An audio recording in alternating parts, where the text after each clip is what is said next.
to Dungeons and Drama Majors, the live stream D&D show where a bunch of us drama majors and our good friend Ben all get together and play Dungeons and Dragons in a steampunk themed universe of our own creation where we have a ton of fun, and we hope you guys watching have a bunch of fun as well.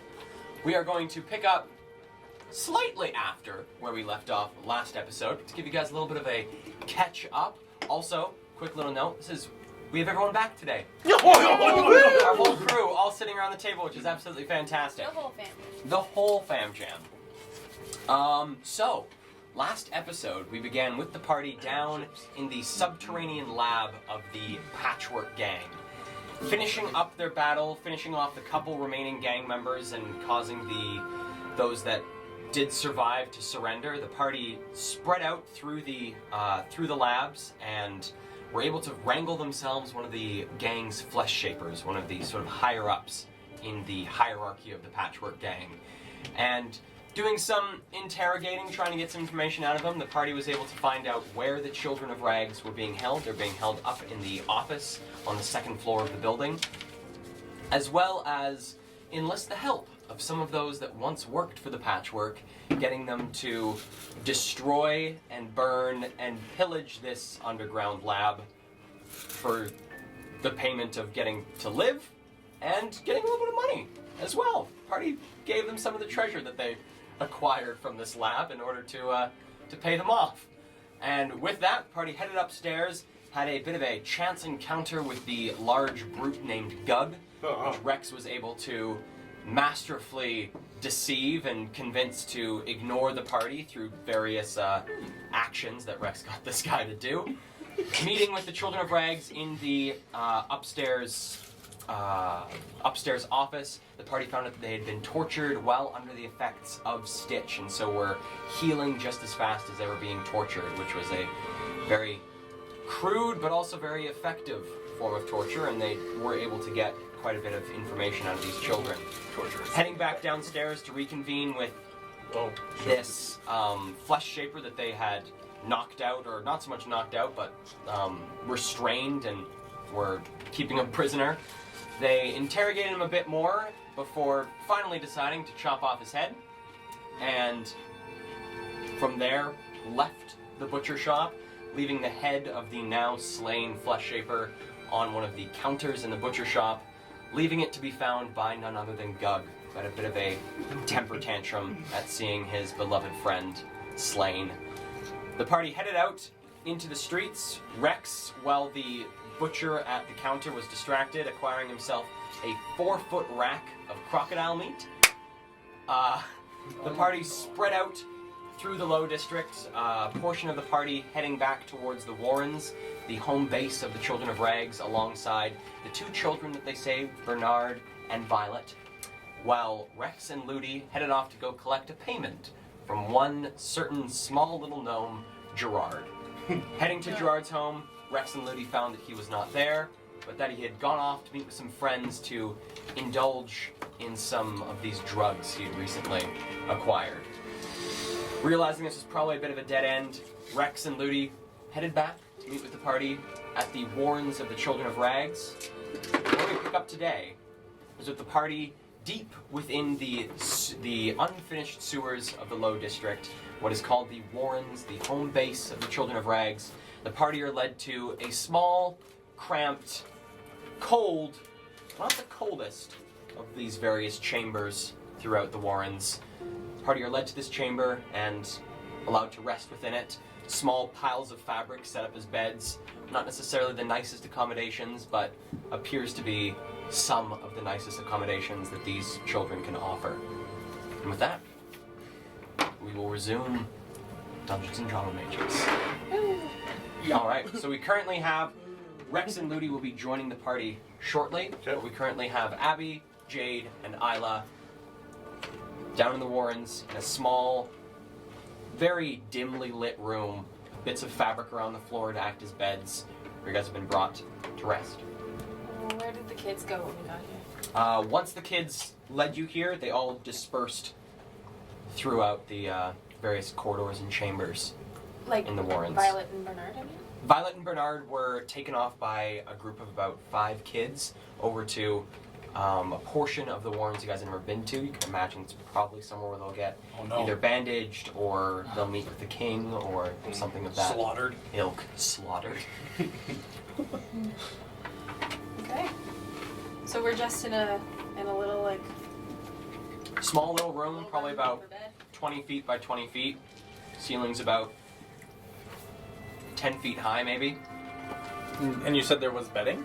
There was bedding. It's more or less just bits of fabric laid on the floor in piles to sort of act as bedding. Not so much actual beds. Okay. I immediately, after getting into the room, settled down and prepare myself just to sleep, have a long rest. All right. Still not falling asleep instantly, not like not just going Boom. but like getting ready to rest. So I'm still awake, but I'm Like laying on one of the piles of fabric. yeah. Awesome. Isla, Abby. Yeah, I think I'm in the same boat as Jade.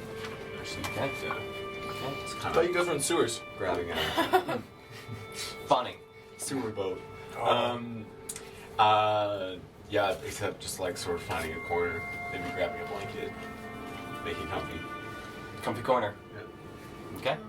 Isla. I sit around for a little while. Abby, Jade, Yep. you guys are awake. Yep. Yep. They were hurting kids. Yup. Yeah. Yeah, that was pretty fucked up. I don't understand why. Like, what? Why did they need intel from children? Because these children are affiliated with a gang. It's not a gang, it's a family. We've been here. But it's known as a gang to other groups. I'm not saying what they're doing is right, but I think it's due to the fact that these kids do traffic and also they're a family, but they work as a gang does in some ways. So with territory and all the danger that comes with it, they're gonna get messed up a little bit too. Yeah. Doesn't make it right. Doesn't make it right, I agree. Pretty fucked, yeah. I feel like there's probably a more kosher way to go about that, right? For them. I don't really like this group, the patchwork. Yeah. I don't like what they stand for. Yeah. Do you think we, like, obliterated them, or...? No, No. that was just one of their...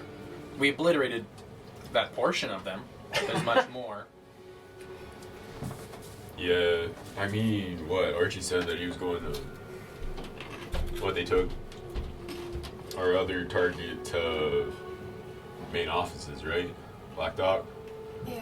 That's a bigger facility than we just saw. It's bigger?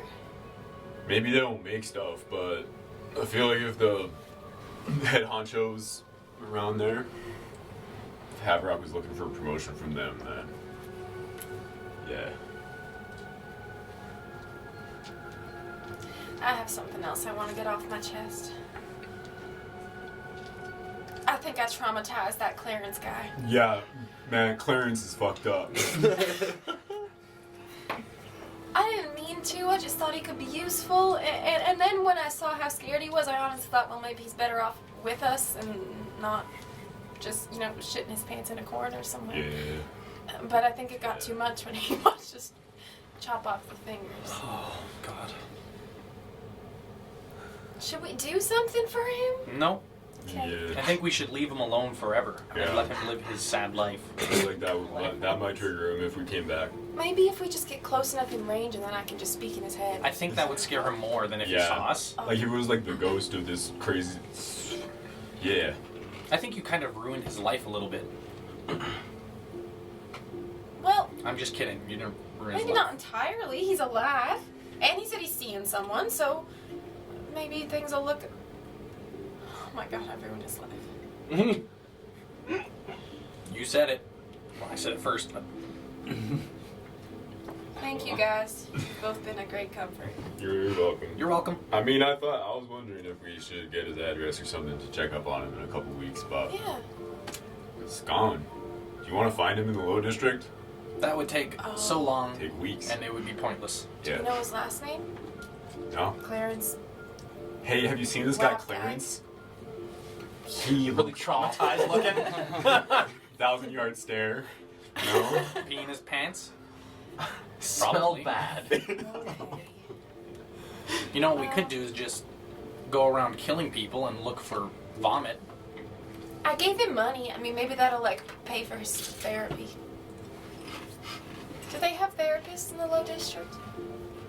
Probably not. Do they have therapists Do they have therapists in the world? Give me district? a history check there, Abby. 6. You know that there's some forms of therapy that in the Low District everyone sort of works out their own method of therapy, as the life in Low District is not a pleasant one, so people find ways of coping. Isn't a whole lot of like sit down and talk about your feelings kind of therapy in the Low District as far as you're aware of. Maybe the person he's seeing will like take really good care of him. Let's just hope that's the case. Yeah, let's hope so. Okay. Well, say a little something for Clarence in your bedtime prayers. Oh, I don't pray. I don't pray either. Neither do I. I don't know why I said that. Should If we I was try to pray? Yeah, how about let's try. How about Isla, you show us how you think we should pray. Isla stands up and like does a full starfish, and then just shakes. Jade's laying there watching her with this shit-eating grin. Thank you. Think of Clarence. Mm-hmm. Think of Clarence. Oh. Just in case, you never know where they are. And unsure how to finish it, she looks at you guys and then bows like hesitantly. Amen. Aw, man. Applause. That's how prayer should end. Do we know anybody that prays? Does Ludi pray? I don't think. Oh, he's a monk. They're religious, right? He can show us how to pray. Rex prays to the Dark Lord, right? I don't know too much about that. What's his name again? Rex? Bilal? Rex. No. Bilal? Murgalax. Bill? Murgalax. Balthazar. Relax. Beelzebub? Oh, Lax. Murgalax. You guys! He got his drug name from his name. What? Rex Murgalax. It's not Murgalax. What is Yes. It starts with a Last B, name's remember? Rex. No, his last name. Rex's last name. I thought it was just from Murgalax. relax. Oh, yeah. Maybe we should ask him, like, did the drug come first or did you come first? He's a slippery worm to try to get any information out of I don't think you. he's gonna tell You us a ask thing. him a question and then he tells you the answer to a question you did not ask. Yeah, you can't argue with that. So, sitting in this cold yet homey little room, is there anything else you guys would like to do to pass the time? Go to bed. Go bed? I'm gonna try to go to bed, and then once the boys are asleep, I'm just gonna get up and I want to just take a walk through the Through the through Warrens? the Warrens, yeah. Alright. And then eventually I'll come back and settle and take my rest. Okay. Give me a survival check. Oh no. You used up your only good roll. 20. Okay. Not natural. She So survives as- the walk. Abby and Jade begin to fall asleep. Isla gets up and heads out to go and meander about the Warrens themselves. About an hour passes.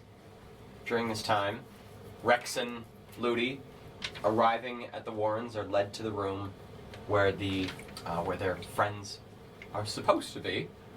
And getting to the room, you find Jade sleeping on a small pile of fabric, Abby sleeping on a small pile of fabric. No sign of Isla. Oh, fuck. Maybe she died. No, she's not dead. She's probably wandering somewhere. Well, do you want to go looking for her, or do No, she's probably fine. you want to, I want to go to bed. Okay. I'm going to stay up a little longer.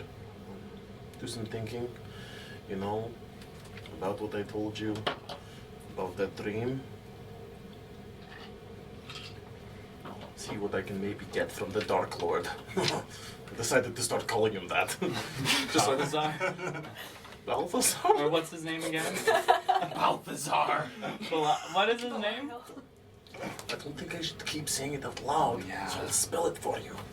I cast minor illusion, but I'm gonna it's gonna be very faint on the wall, and it says Belial. Oh yeah, Would you I've just stopped call myself. Would you just please call it them the Dark Lord? yeah. Or he who must not be named. Another good option. Oh my there. god. Maybe we could rearrange the letters into like a different word. None of this is copyrighted. I don't think any of it's copyrighted. I think it's all copyrighted. As long as we don't say where it's not it's from. trademarked though, so Not trademarked. hopefully not. We will come up with a rearrangement. Yes. Until then, Wait, what? How do you spell it again? I put it up on the wall. B. Can you spell it out loud? E E L L A I E E. E What is that letter? Belial. E E A Belial. A. L. Welcome Oh. to Dungeons and Drama Mages, where we do the alphabet. Okay, so Am I correct? So I am going to just go to bed, and I'm not going to reveal what I come up with until the morning. Okay. I'm going to think about it. Alright, Okay. think on it, Ludi, my love. I to pass the time, am not gonna pass the time. I'm still just gonna huff some wax and pass it. About Okay. 5 minutes after they have that conversation, Abby's like goes like this. This is bull snooze. What? He goes back to sleep. Rex, I got it. La belly. I'm just I've got an inhaler on my chest and my neck uncomfortably squeezed against the wall. You just La belly. Rex. Hello? Everyone's asleep. Isla? Good night, world. And he falls asleep. Meanwhile, wandering through, it is a maze, these sewers. Having never been completed, a lot of spots lead to dead ends, cave-ins, places where, whether by the Children of Rags themselves or by other people that have either lived here or been here, places have been blocked off or entrances caved in or covered up. But heading down, you make your way down one of these long corridors for quite some time. A couple of empty rooms to your left and right, and as you peer into them, you see either they're dedicated to, some of them seem to be collecting water at the center of them. A lot of these rooms have small basins at the center, seem to be collecting rainwater that drips in from small little holes in the ceiling. Keeping on down, you make your way and reach a T crossroads. Which way do you turn? Left or right? come on. What are you gonna? Right. Right? Alright. Turning right, Sorry. you begin to head down and you start to hear the small patter of feet in the distance that fades as you continue walking. The small pattering of feet then is replaced by, again, the sound of dripping water. Peering into a couple more of these rooms to your left and right begin to open up. See more of these little basins collecting water. You see at one of the basins, in the second room to the left that you pass by, looks like a small group of probably about 6 or 7 children sitting at one of these basins. Looks like they're washing clothes and other bits of fabric at one of these. And as you come by, you can just see the whites of their eyes as they turn to you. You see a few, not so much whites, but reds or blues of their eyes, as there is a couple tieflings amongst this group. And as you pass by, you begin to hear just the soft sort of rubbing of cloth. Continuing down, you reach a 4-way intersection. Would you like to go straight, left, or right? I'll go to the right again. Alright. Turning right, you continue down this way and begin to more loudly hear the patter of feet. You start to hear a little bit of laughter. You begin to notice light start to fill the chamber a bit as you make your way down towards this illuminated area. Coming up, you see another couple of these rooms to the left and right. These ones appear to be similar to the ones that you and your party were led to. Rooms containing bits of cloth along the floor, bits of straw, things that are being used as beds. Looks like small pallets of wood that have been dragged in and then covered with fabric to make these rudimentary beds. You see quite a large number of children clustered in these rooms. Looks like the room that currently holds your party of 5. There are similar rooms like that that hold between 20 and 30 children clustered together for warmth. Very tight together. You notice as you walk by, a couple little heads poke up and see you as you go by and go back down into the pile. And wait. Coming into this lighted area, you find yourself in a large room that is quite well lit through a mixture of what looks like stolen lamps, flashlights. There's a small steam generator that looks like it's seen a number of better days, sort of humming softly in the corner that is powering a couple lights hanging haphazardly from the ceiling. In this room, there are about 15 quite young children, probably between the ages of 5 and 10, running around the room in a very intense yet joyful game of tag as they head around the room, weaving between bits of furniture that fill this space. You also see a group of about 6 more adolescent-aged members of this gang that look to be playing a small game of cards, trying to figure out some way of entertaining themselves. They have small little stacks of wood that have been broken into little pieces to represent money. It seems they might be playing a little bit of gambling at this table. And coming in, a few of these kids' heads turn towards you, but quickly they are brought back into this very uproarious game of tag. Off this room, there are 2 more exits. There's one that heads to the left, another that heads to the right once more. Just before I leave the room, I'm gonna walk over to the kids that are gambling. Mm-hmm. What are you playing? One of the kids looks up at you, probably about 14-year-old half-orcish boy. Cards. What game, though? Looks over at his buddy and gives him a bit of an elbow in the ribs, and this very scraggly, blonde-haired boy looks like his hair is supposed to be much blonder than it currently is with all the dirt and muck that has been caked into it. He looks up. We're playing Dragon Deck. Oh, I don't know that one, I don't think. Although a Dragonborn did teach me how to play cards once. So. You know how to play cards? Yeah, no, there's a game I'm very good at. Oh god. Well, and you see the 3 other kids on the opposite side of the table who seem very confused about whatever game this blonde-haired kid is trying to teach them to play. They have what looks like small rows of between 3 and 4 cards placed out in front of them, and a little, what looks to be almost like a discard pile to their right. The cards on the table look like easily the cards brought from 2 or 3 different decks, but also doesn't seem like these decks are complete.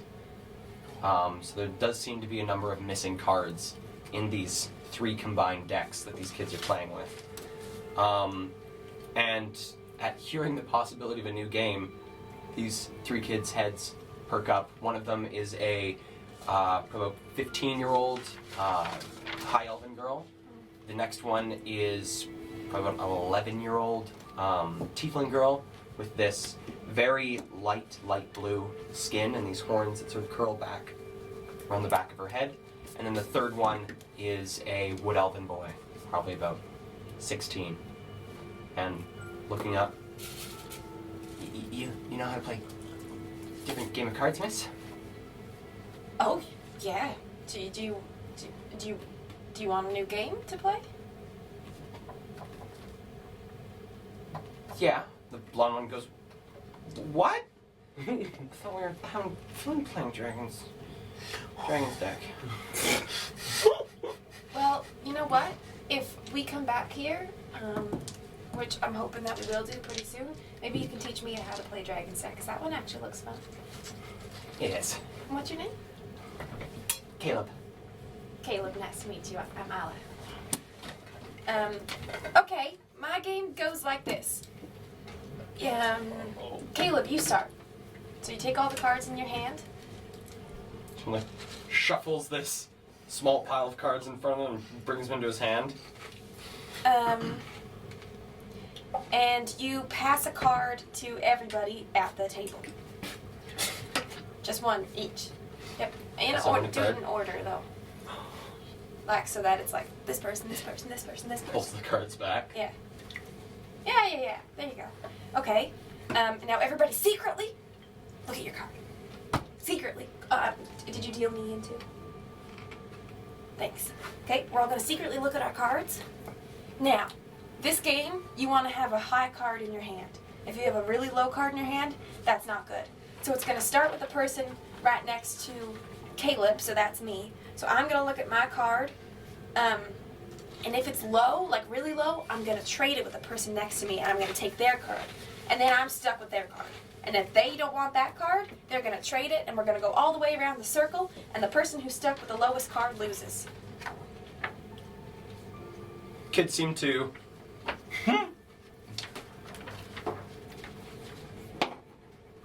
generally understand the game Yeah. and begin to play. There are a couple shifting of cards for the first two people. Then it comes to you and the kid next to you, the young half-orcish boy, takes your card and gives you his.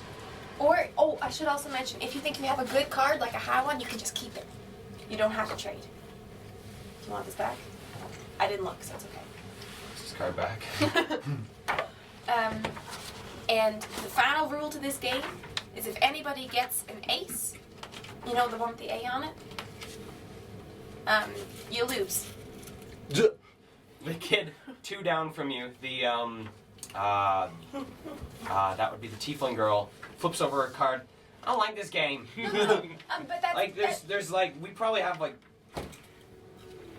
6 aces. Oh. Then we could all lose. Another kid. Ace. This is more fun than Dragon's Deck though. Okay. Here, so, how many kids are at the table? 6, you said? There are you and 5 other kids. There's 6 of you now. Okay. I give each of the kids a gilded dove. Okay, they all like pick it up and So, here's the thing. If you're gonna play cards, it's fun to play with actual money. But when I play with my friends with actual money, we don't actually take it all. We just play so that we have the money, and then we still divvy it up in the end so everybody still gets a nice meal the next day. So, you can play how you want to, but now you guys have coins to play with. But maybe don't take them all from everybody. Maybe just play the game and then still divvy them up afterwards. That way everybody has fun, yeah? not in agreement. And then tomorrow you can go out and you can break that coin into the smaller ones and get a blanket or something. Okay. More nodding from around the table, and you see at this point, some of the kids that are out playing tag have now wandered towards the tables, and there's a few small heads that are peeking up onto this table to see what's going on. A few of them are like very wide-eyed, looking at these very shiny gilded doves. Most gold pieces in the low district are quite dirty, quite well handled. So seeing such clean money is it's very new for them. And the best thing about having money is you can share it with people. Okay, I'm gonna go to bed. It was nice to play with you guys, and you, Mr. Caleb. I'm looking forward to playing Dragon's Breath. Dan. Dragon's Deck, sorry. It's been a long one. Okay. Have fun. Remember to share. And as you begin to leave the table, you hear 3 of the kids call out as you leave, "Bye, Miss Isla." And then I head back to the room. All right. So with that survival check, you're able to make. Okay. You're able to retrace your steps and make your way back to your room. Entering into the room, you see a zonked out Rex and a not quite as zonked out, but also asleep Ludi. I look at them and I go, oh, they're here. And then I look up and see Belial written on the wall, and I go, oh my god, my praying worked. Oh, I gotta teach that to Rex. And when as I'm getting ready for bed, in my head I'm going, stand up, star, shake, bow. Trying to remember the process. And then I'll trance. All right. So the hours begin to slip by. 4 hours, slowly but surely, comes up. Rex awakening just a little bit before Isla does. And Abby not far back in tow. Hey, you're right. Hey, what's up? Are you tweaking too? What? Tweaking. What? Are you tweaking? Your eyes look like you're tweaking. What? Oh no, I'm just waking up. Sleeping? Slow. Yeah, there we are. Unfortunately, I do not have a fix to help wake you up. No, it's Just to make you go that's to all sleep. good. I don't need this weird. Although I am chemical working stuff in on my one life. to make it so you'll never have to sleep ever. That sounds. Although you don't sleep. What? I don't sleep much, though. No. No, I guess I meditate. This is different. Man, do you think these kids have baths around? Fuck, it stinks in here. No, it is very smelly. Yeah.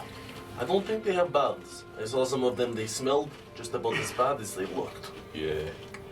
Yeah, I mean this. Just like crusty, dried blood comes out. It's like, I gotta get this off, man. I didn't see that in the darkness. Yeah. I think dark vision. You see grayscale, right? You do see in grayscale. Oh, Yeah. I thought maybe you were just a little more tan than I last remembered. No. Won't Okay. look good leaving the city caked in blood. Yeah, I'll go ask some kids. I'll come with you. All right, you guys venture off to go look for some kids. Wow, that's what the show's becoming. So we can bathe. All right, give me I'm a. with completely away from them. Preferably no children within 500 feet. Give me give me either a survival or a investigation check. My investigation's 2. My survival is better. Investigation. matters. 23. 24. Wow. Did we find a bath? House? So with your guys' combined intellect and survival skills, you make your way through some of these winding corridors and do come across these basins that seem to be filling with water at the center of some of these rooms. And coming across a couple of these, you eventually reach one of them that, again, more of these children are sitting around, seem to be washing clothes and more fabrics in them. And as you approach, eyes turn towards you.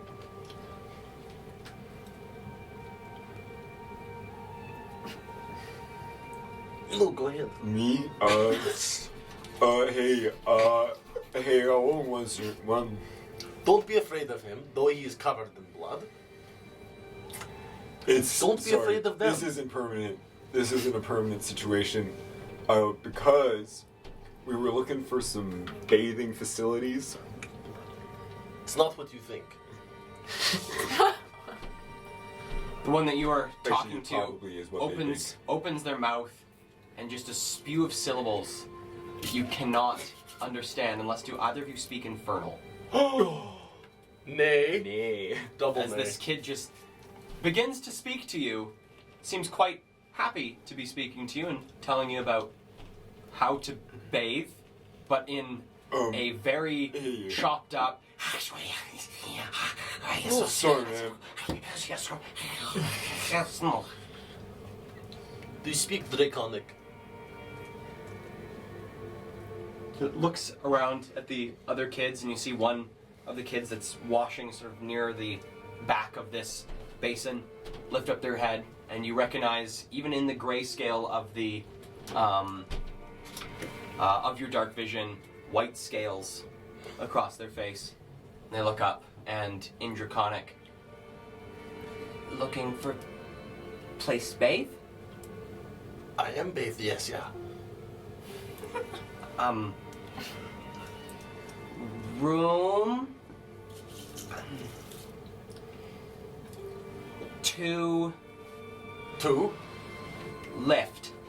Lift. Draconic, good. Try Try. mother. Okay, that one did not pass. That one did not. No. Wrong. Learn family. From mother? From your mother. Mm. You need to work on your accent. You must not have spent much time with your mother. And then in common says, no. Oh. I see it now. Wait, so what? Room 2, left. Okay. I look at him, look away, and move to the same room. Alright. And so, heading towards this room, you find one of these basins. You can hear just the faint dripping of water from above, and coming up to it and giving a bit of a glance around, you can see these two small bricks that have almost caked themselves to the stone floor that, feeling them, they are quite smooth and slippery, seem to be some very crude but form of soap. Ooh. I'll wedge one out with my claws. Alright. And do you want help? Me? I'm familiar with washing bodies. Listen. Wait, what? Were you like an embalmer or something? What is embalmer? Like a mortician. No, I was a line cook at an Elvish restaurant. And you wash bodies? No, I washed cabbage. Bodies, cabbage, it's like the same thing. Yeah. I know how to wash Listen, myself, is what I'm saying. Like, I'm familiar. I'm not uncivilized swine. I do too, and that is like a tempting offer. You know, it's always nice, but there is something kind of intimate about that. And normally, wouldn't say no, but I assume you're in a committed relationship. Seems kind of uncouth, if you know what I'm saying. I just thought that maybe because you're so big, you cannot reach your lower back. Can you do so? Yeah. Oh, okay. I guess you can just decide that your D&D character can touch their back. Fine, I'll wash myself. I wash myself and have trouble reaching my lower back. Okay. Alrighty, so few minutes. So you guys are about like the course of probably about 15-ish minutes. You guys both wash yourselves in this basin. The basin itself is quite large. It's probably about like 6-7 feet in diameter. Oh, wow. Decently large basin, and has probably about 10-11 inches of water that is built up in the bottom of it. It's not necessarily enough to fully submerge both of you, but enough to wash yourselves quite well. And finishing up, you guys feel quite a lot cleaner. Nice. And smell oddly of rhubarb. Rhubarb. Mm-hmm. The plant? The plant. Oh. Okay. I put on my black leather jacket and all. All right. Boot up. Suit up. Yeah. Likewise. Okay. And head back to the room. Yeah, head back to him. Okay. Is there anything the three of you guys would like to do whilst you wait for your long resters to finish their sleep? No. I am going to roll for my flawed necklace of protection and see what I get today. Whoa! Flawed necklace of protection. That's an 8, which means my AC is increased by 1, Oh! and my saving throws receive a +1 bonus Oh my There we god. go. Wow, Awesome. that's a great one. for today. Okay, cool. Let's go kick ass now. Never go sleep again. Never go to sleep. Is that for like a 24-hour period or for like a long rest? Until I long rest again, yeah. Ah, so you could keep that forever if you never long rested. And if you had someone to like get your spell slots back, if you had spell slots or your health, I guess you don't use spell slots. My voice. How many? Return your health To return your health, you have to worry about exhaustion though. Exhaustion would start wrecking you. Oh no! Yeah. I got a drug. Wake keeps you awake forever.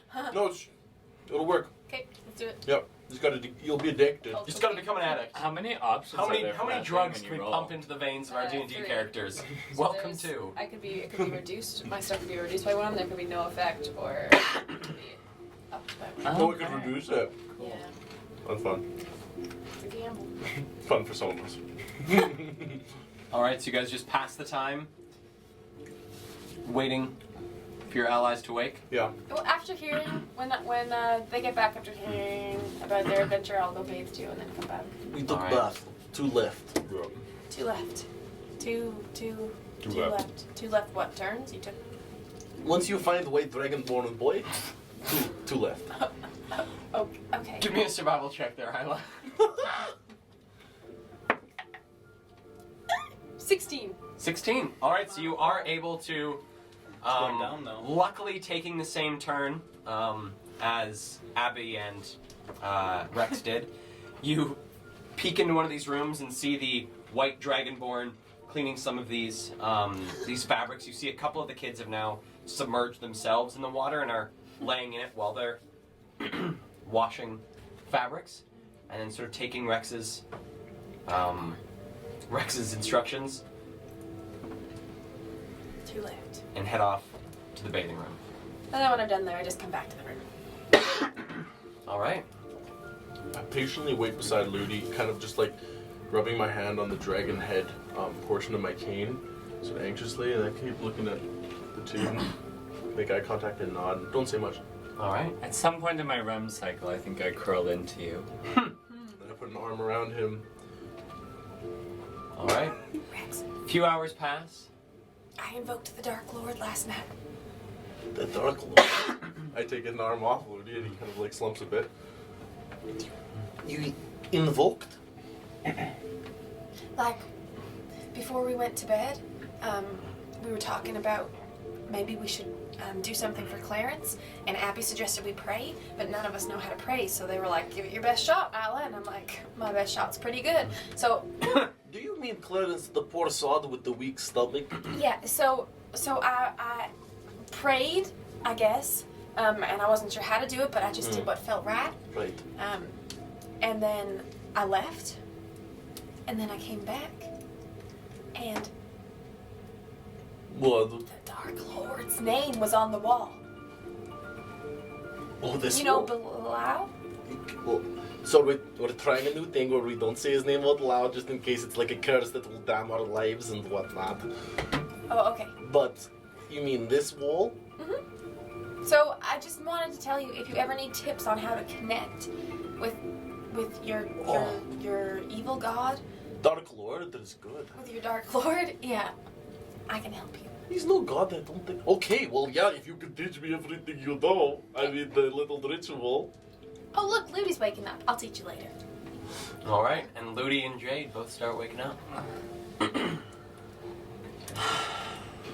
Oh, Ludi, yeah? how was your sleep? It was, feel good. Yeah. Well rested, ready to get out of here. Are we staying? Or do we need to go talk to the king? Should we? Maybe we should, just to say, hey, you returned your kids. Yeah. Yeah. See Maybe ya. he'll give us Wow, something. Crocodile. Give us Maybe. something? Yeah, Like what? like a reward. Ludi, they don't even have blankets. Okay, let's not ask. Okay. Speaking of rewards, I just wanted to thank you, Ludi, and all of you, for not letting me slip into the afterlife back there. I didn't want to die. I was trying to be heroic. But I think they who shall not be named realized this attempt. Oh, I came up with a new name for them. Oh, what? Labelli. If you change around the letters. Billy? Labelli. Labelli? Yeah. I actually It's lied. your patron, Labelli. Labelli? Okay, so yeah. Wait, are we still talking about Belial? Yeah, Shh. Wait. Rex doesn't want Dark that name to Lord. be said out The loud. The Dark Dark Lord, Lord the Dark Labelli. Labelli. That is his new name. You got a new guy? No, Same it's one. same Belial's one. gonna be mad. Same I one. spelled out the letters and then I rearranged them Uh, and came up with Labelli. Hey, could it also be okay. eye label? Yes. Or It could be eye label, but I thought of that one and decided it was stupid. what And about Eye label. What about ill Abe? Il-Abe. No, I think we'd be missing a few letters if we did that. Why don't we try? Because Oh no, we could do Ill-Abe. Ill-Abe. old Il-Abe. I don't know. I'm pretty sold on Old that. Il-Abe. He's sick. I actually like Labelli Diseased Abraham. because when I hear Labelli, it doesn't. We could also do Liebly. Oh, Or, that's cute. or Ball. Hey. I actually Balai. I like Libli. I like Labelli also because when they say it, it doesn't strike so much fear in my stomach as it does otherwise. The Dark Lord strikes fear in your stomach? I had a dream while I was out, and I'm sure I told you that I hear things when I dream from Labelli, and Labelli recognized my attempt, and whatever I was trying to do, breathe acid on them, didn't go well, as you may have noticed. But he said he wanted to provide me with a gift, and I witnessed him for the second time, saw what he looked like. And I close my eyes and drift down and I whisper, "So my God." And I change and I don't look very different. But as I raise my head, I'm not like sunken and skinny. It's like a full out dragon, ancient dragon head with very sharp points coming off it. And I look at you all and I say, "This is Labelli." And I let it fade. Labelli said that you may see Labelli again, for whenever I slay a foe, Labelli will join us. Whenever you slay a foe, he will join us. Labelli thinks that I need more protection. A specter. A specter of those who I slay will appear and assist us in the form of the Dark Lord. So it's not actually him. I think it is an aberration or some sort of avatar of him. Mind you, I don't think that it is him. But it comes from the person you slay, Their spirit, yes. so it's them. Like a ghost. They cannot speak from what I understand. But they will be under my... But I'm confused. Is it the person you slayed, or is it Labelli? I think Labelli uses them. Uses. Alright, so whatever it is, it's good for us.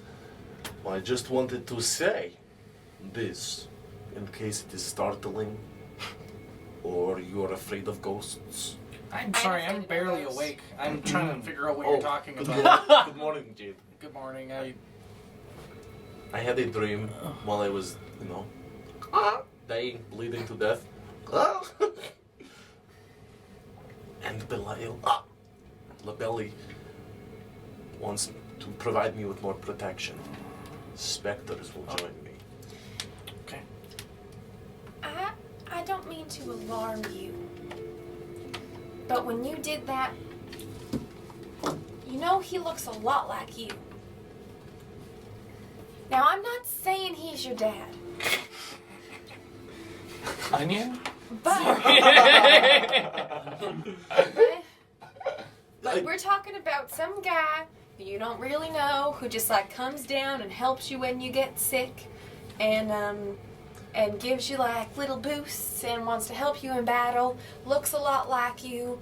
Goes by the name the Dark Lord. You know, it's actually probably just the fact that Labelli is a dragonborn. I think Labelli is a dragon, right? Like, dragon? Looked like it. So, if you're a dragonborn, then that means you're born of dragon, right? No. No. It's a different race. Do you know nothing about my people? Let me tell you.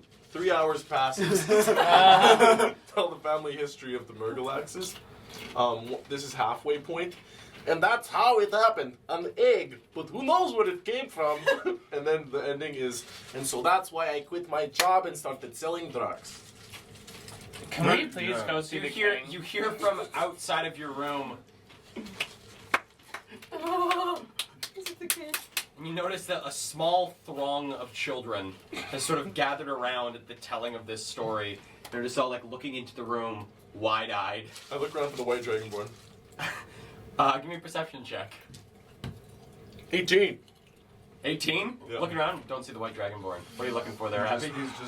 Abby's just got his hand up. So he sat down cross-legged in front of him, eyes and head.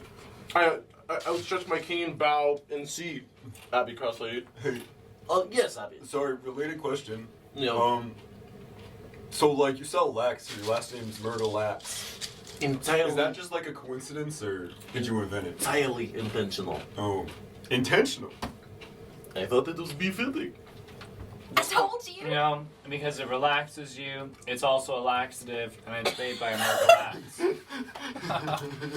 One thing you don't know is you go to sleep, you also shit yourself. That's why I had to bathe. Ludi, you're not supposed to tell people that. That's not a selling point. Jake's back is turned. He's been listening but trying to look like he doesn't care, and he's playing with like shadow magic with like a little. There's like a little like electricity in it, and he's kind of snapping and playing. But when you said a laxative, he turns and goes, "Is that for real?" Are you having trouble? Zzz, I open my Need little some? bag. I pull out the lax and I just toss it at you. I'm good. I don't need that kind of help, Rex. Kel, not are why- Violet or Bernard in this group of children? Give me a perception check. Thank you.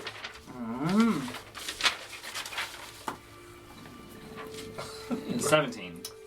They don't appear to be. No, the kids that have gathered look to be between the ages of about 9 and 7 years old.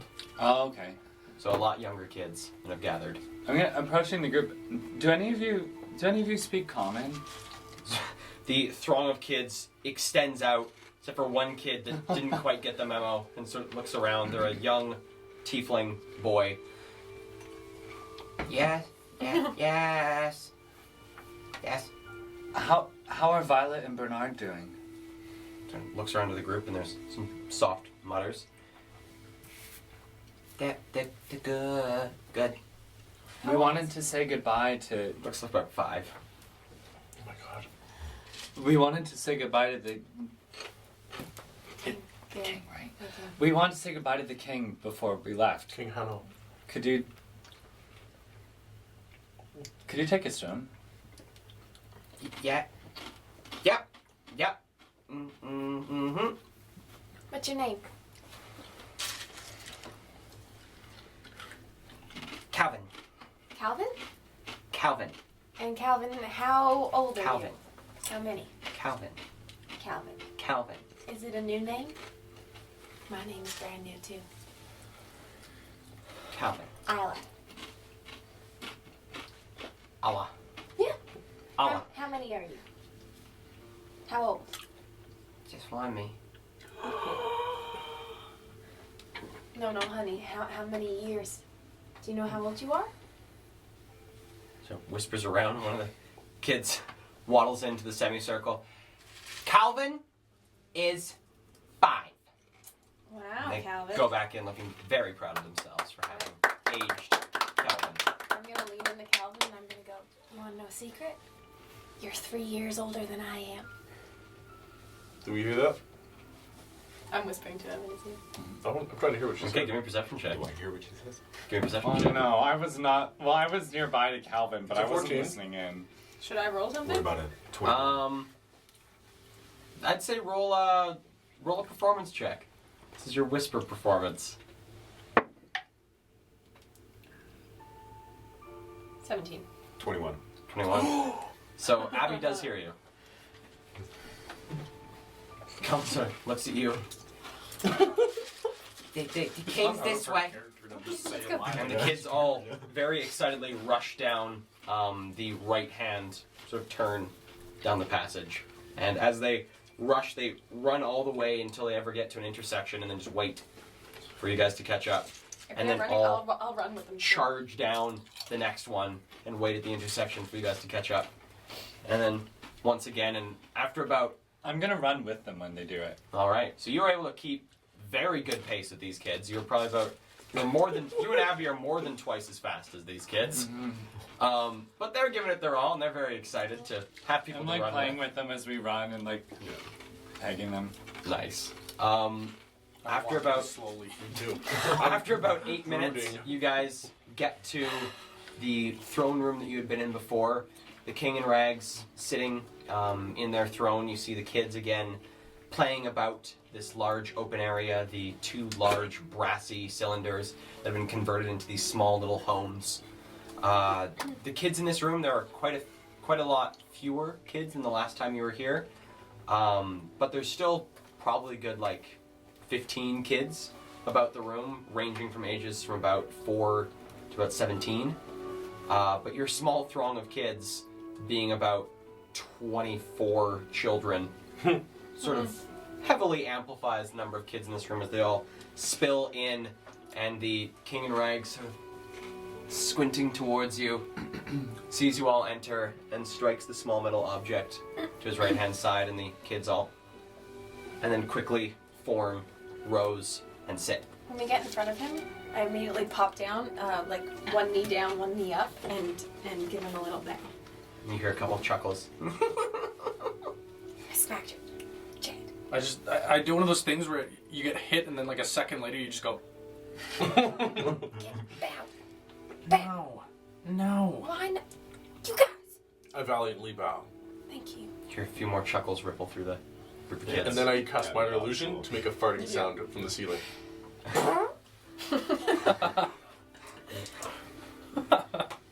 Made us laugh. You hear from the group a lot more chuckles echo through, and you hear popping up from the laughs, "It wasn't me!"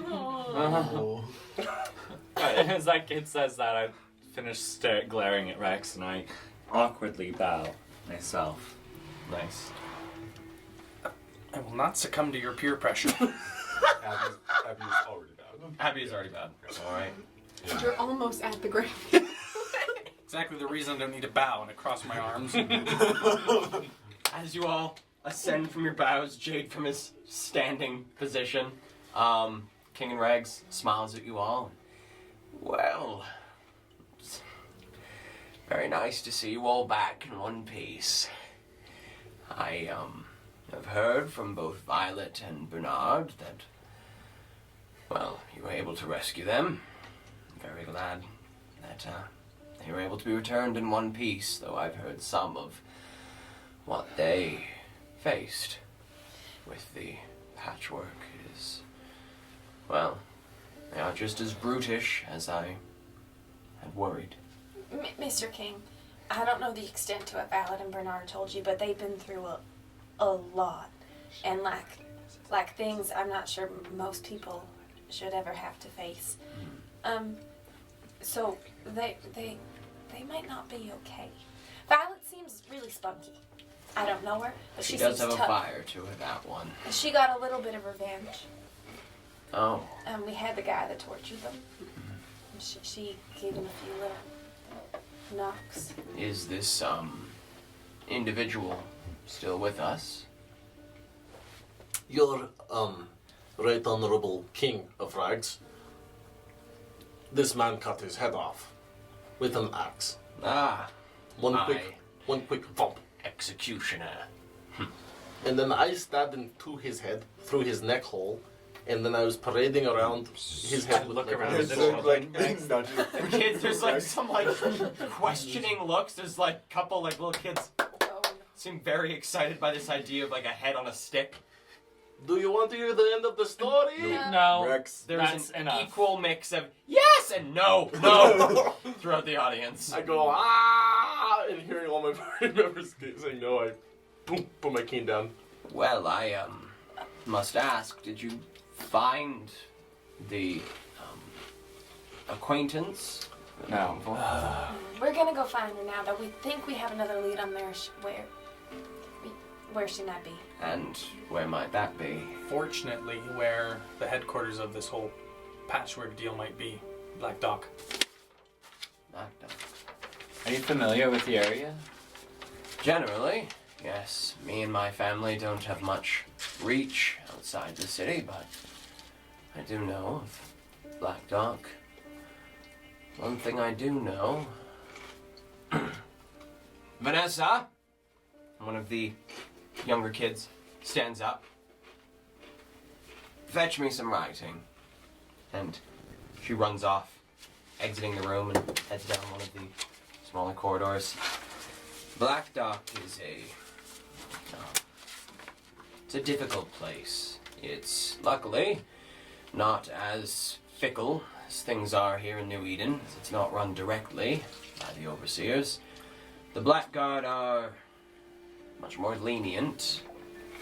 They also know where their leniency gives them strength. You'll find, he says, looking at more pointedly at Rex and Jade, they're a bit easier on aberrancy in Black Dock. They're not necessarily killed on the spot, but they do expect blood pay.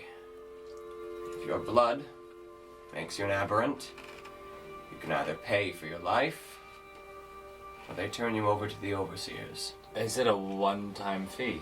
They collect it monthly in most cases. And do you know how much the fee is?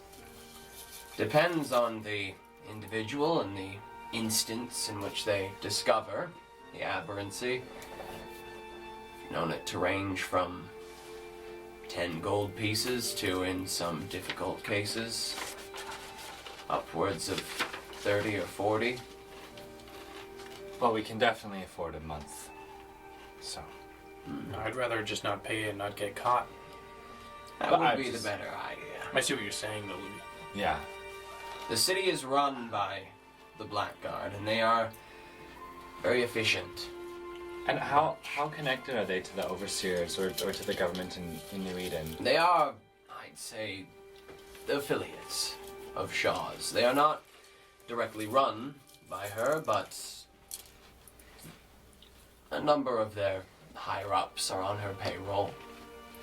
Okay. They don't necessarily follow what she believes to a T. They do have their own freedom to rule Black Dock as it is, and Shaw doesn't tend to interfere as the port city runs like clockwork. But And what about Prime Tech technology? Is it really common there? well, you won't find the same AI that you find here in the city. It's a bit more simple. They're a bit more used towards the economy of the place, less oppressive. To be honest, my main concern is face scanners. Not that there. Okay. And you see Vanessa comes running up the haphazardly stitched carpet of all these various types of silks and comes up and hands the king a small little stack of parchment. Thank you, my dear. She goes and sits back down. Well, to enter Black Dock, you can do it one of two ways. Either, which is in most cases, caravans and those entering the city come on either business from a company, economic business, political business, business of some sort, and so come with papers. Otherwise, you have to pay the city a tariff for entrance. Now, you brought back a couple members of my family, so I think it's only fair that you shall enter the city on my business. And sort of presses his hand to the pages, and you watch as text begins to spread across the parchment. He lifts up his hand and sort of reaches them towards the group. These will get you into the city without issue. All of us? Yes, Thank you. it's the least I can do. Mr. King, what I was saying before, I would keep a watchful eye on Bernard. I don't know that he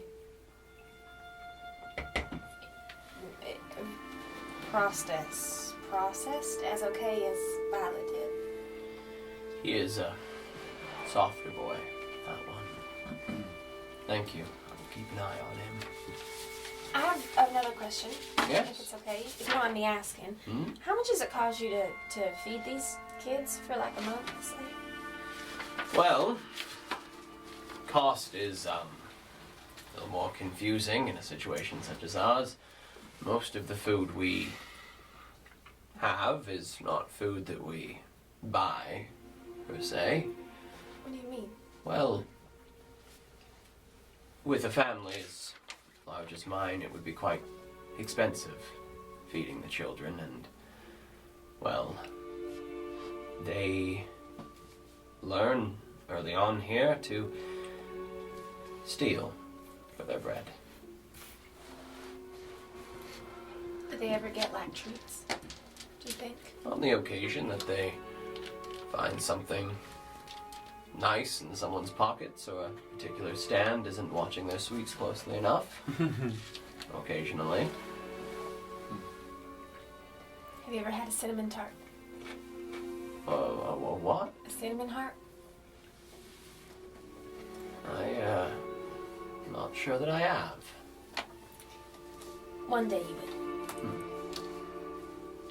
Well, is there anything else you wish to discuss? So much. I could talk to you forever. I take a step closer and say, have you heard the word of a black dragonborn girl? Unfortunately, not within my family, no. But my children, as they agreed to help you, are keeping their eyes out. Okay.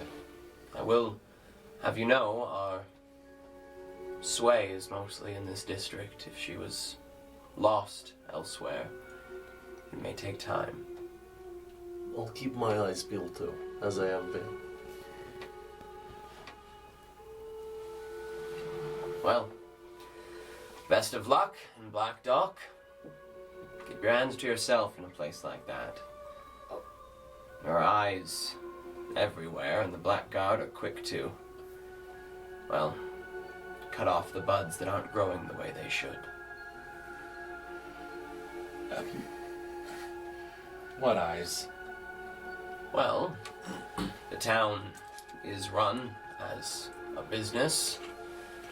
The Blackguard keep eyes on the comings and goings of ships, those coming into and out of the city.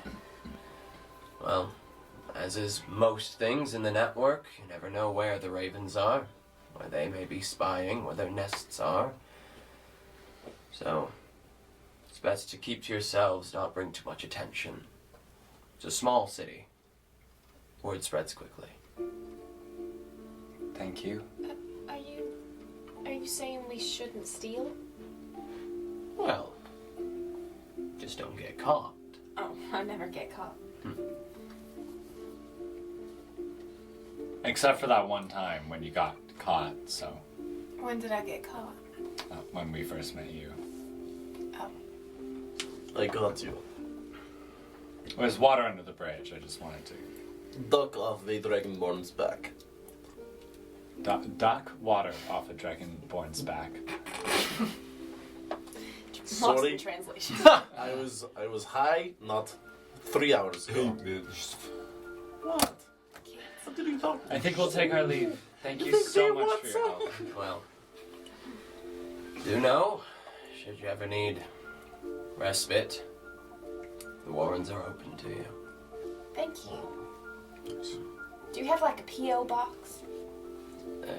Excuse me? You mean like a bathroom? A postal address? Yeah. Yeah, like if we wanted to get a message to you, Yeah. how do you think that would work? Best way would be either coming here to the Warrens, or if not, my children are in many places through this district, and as I'm sure you can tell, sort of gestures towards the kids all wearing these cloaks made out of patched fabric, little bits of color here and there. They can stand out if you know what to look for. If you pass a message to one of them, they will gladly bring it home. Little P.O. boxes everywhere. I look at all of them lovingly. And with respect. Then I suddenly realized we're going to be leaving New Eden. We're going to be leaving New Eden. Yeah. We're leaving the city. Goodbye, Mr. King. Your Majesty, sir. Best of luck to you. I hope you find your friend. Thank you. I hope they steal good bread this week. Here's some laughter throughout the group. All right, you guys head out. Yeah. All right. In I excitement. wave to Calvin as I leave. All right, give me a perception check. Oh, yeah, if I can see him.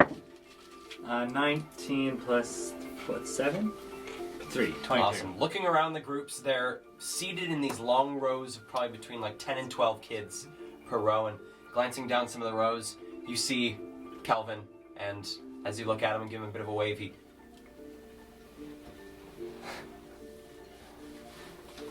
And you see the kids around him go... Dude, he's cool as fuck, bro. I turned to you and I said, I want to have kids someday. I move on. In my excitement of leaving the city, I go. And I follow him out. All right. Is there anything else you guys would like to do while you're in the Warrens? Or do you guys just head back out? I'm gonna push for us to head straight to Black Dock as quickly as we can. Yeah. All right. About that too, yeah. So you guys head out of the Warrens. Have we talked about how we might get there? We got a Yeah. passage. You guys have talked about taking, because there's a number of ways of getting there. Yeah. The two best ways are either the city's gates or by the tram station that's in the mid-district. What you guys have okay. talked about is taking a carriage to the city's gates. So leaving the city and taking a carriage to Black Dock and entering the city that way. Okay. I think that the carriage is a safer plan than the train station. There's probably more surveillance on the tram. Okay. We have the passage anyway. Oh, you have the tickets? You do. Oh, no, to enter the city I do, yeah. Yeah. Yeah. I see. They're not like a way to get there though. Yeah. We But still- they let us in, right? They let us in the They, city. they will let you in the city. So instead They'll of let us having in, to yeah. pay for entrance into the city, you guys have documents that make it appear like you were on Official business, official business in the city. What does it say? Like, what sort of business does it say we're doing? Or does it just kind of say? Oh yeah, don't ask? I'm gonna pull them out of my backpack and read them. As you look at the page, the words, as you sort of peer at them and squint, they almost seem to shift as you're looking at them, and it's hard to focus on them. But the more you look, they start to sort of connect into little bits, and they don't seem to make any sense. I can't make any sense of it at all. It's the words are shifting and Can I see? Take a look. Again, as you look, more of these letters shift, and it almost seems like they sort of like hit each other and begin to move across the page, fixing themselves in spots and then twisting again and moving. I look too. Yeah, everyone can see it because I'm really short. As you all look at this page, you just see these words mixing around the page, never quite coming to rest as they move about. Okay, I have no idea what he gave us. Does it look like a spell's happening? Give me an Arcana check. Okay. Maybe it's meant to look like the right thing for just the right person. 11. That's what I thought. 11. Looking at it, it does look like it has been magically imbued. It looks like it is under the effects of a spell, that there is no physical writing on the page, but that it is some magical effect on the paper itself. Let me tell you something, Yade. That's magic. I figured as much. Didn't think my eyes were deceiving me and everybody else. You have pretty piss poor vision, though. That's true, but then that would mean that Ludi has his poor vision of me, which I can tell by how his face looks blurry from this distance. That's probably not true. Ludi, are you losing your sight? no 2020. Okay, because if you want to make a pact with Libeli, then maybe he can give you better eyes. I'm not interested in Oh. making a pact with Labelli. Because of 2020. Yes. Are we outside yet?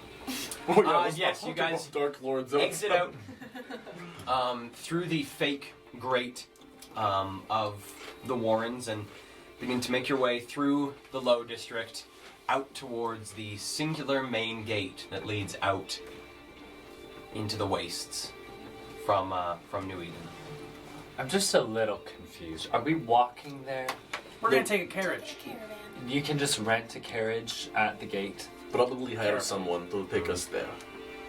That's what I'm imagining. Maybe there'll be options. Maybe there will be like 3 guys, and we get to talk to them all, and one of them is gonna be cooler than the rest. And all of them have like great mountaineering experience. It's almost like it's from another world. There's gonna be a dragon there. All right. And a yeti. Is there anything else you would like to do as you head I into might the lose city? my voice. Sorry. Is there anything else you guys would like to do as you head out of the city? Shopping episode?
Is probably about 60, 70 feet wide and spans a couple 100 feet in height, and a massive iron portcullis at its height that doesn't seem to be used often, judging by the small booths and fencing that has been placed underneath, but looks like in the event of an emergency could be closed entirely, blocking the city off from any sort of entrance from outside. I've only ever seen pictures of it. Reaching the gate itself, you see that it has been split into 3 different lanes. One lane on your guys' right-hand side leads out of the city and is manned by a pair of overseers who seem to be watching people heading out, and what looks to be a pair of overseers on the opposite end, just making sure no one comes in that way, more to just watch the flow. Everyone give me perception checks.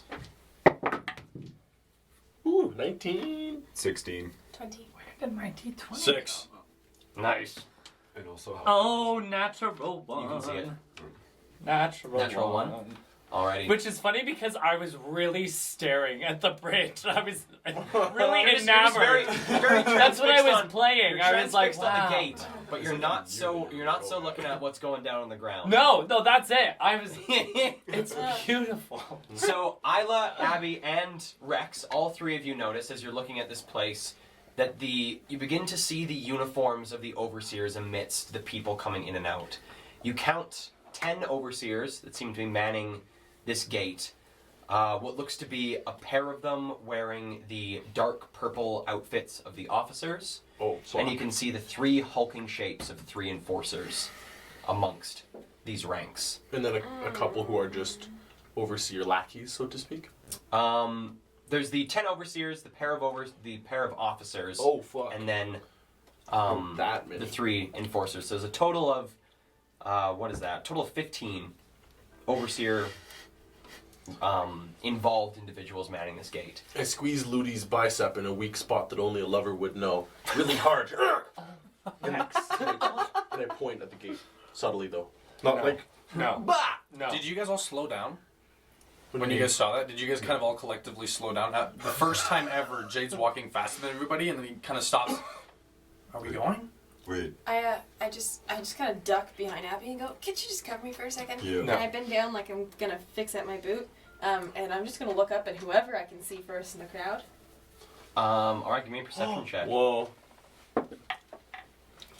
12. First person you see is a middle-aged human male, and the image you get is quite masculine, but it shifts for you to about shoulder-length black hair, piercing blue eyes, and your face begins to shift into a more almost chiseled shape. Cool. I'll let that happen. And then I'll just stand up.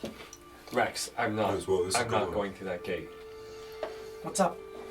Looking at the gate a little bit more, you see this right-hand side that isn't being watched too heavily, in contrast to the two other lanes that are heading into the city.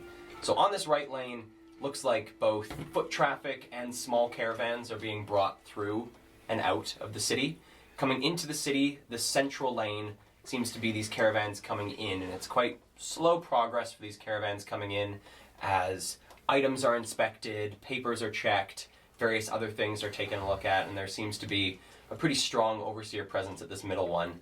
And on the far left-hand side, you see a bit of a thinner lane, but also with a pretty heavy overseer presence on it, as it seems to be taking care of the foot traffic coming into the city. You see people also giving papers in, people being examined. You see a few people being pulled off to the side. It's like an airport. It's a pretty tightly run ship, and progress into the city is pretty painfully slow, while you can see the flow out. It's pretty consistent. Can I see? Do the people exiting the city appear to be getting any sort of security treatment or like scan? Or Give me a perception check. 8. Peering over, doesn't appear that they are. As Ludi peers over, I'm going to pull him aside, away from the gate, and then say, "Back in the moment. If you wish to leave for a moment too, I'll understand." Why is everyone so tense? Aren't we Yeah, leaving? though we're leaving. That's the We're good leaving one. out the good gate. Wait. I still pull him away. Okay. And where do you guys go? Somewhere that's not in sight of all the overseers. Okay. None of them are, like, you guys are probably at this point, probably about like 200 feet away Oh, okay. from the gate Okay. as you're looking at it. Yeah. Okay, so then just like away from the crowd, try to inconspicuously go up beside a building. Okay. You may not be able to leave the city. No, I think it'll. I saw the overseers and I panicked, but the lane that's leaving the city is fine. But unless we find some other way back in, there's no way I'm getting back into the city. I've always said that if I ever left the city, I would never come back. Because I know how painfully hard it is to get back in. And also, why would I ever want to? The whole reason we're leaving the city is so that we can come back. I know that. But I guess what I'm saying is there's always code name hide in plain sight. You may not be able to leave enter the city again. But someone might be able to.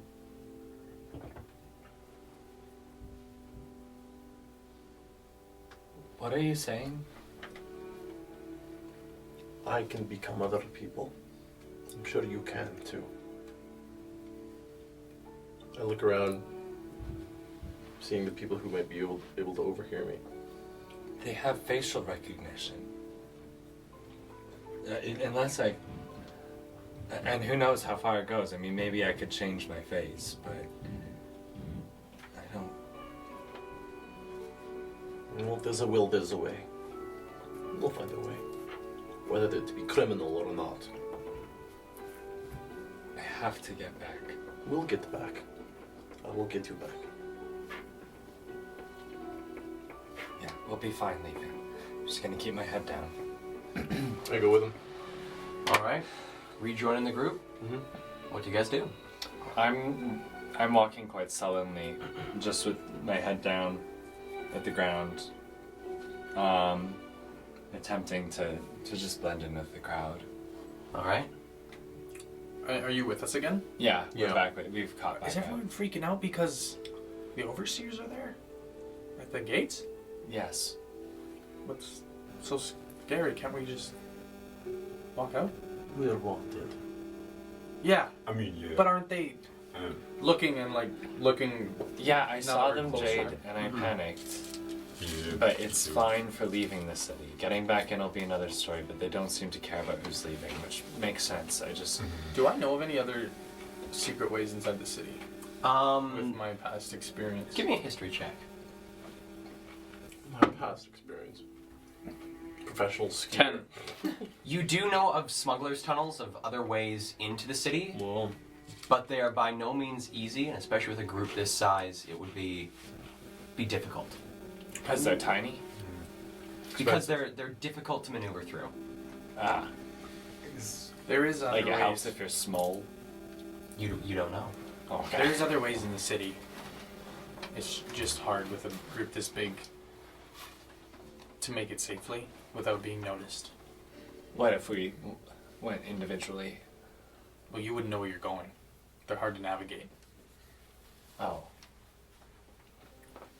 Like, it's not like all roads lead to Rome. It's easier when you're an invisible halfling man. So many things are. Yeah. Okay.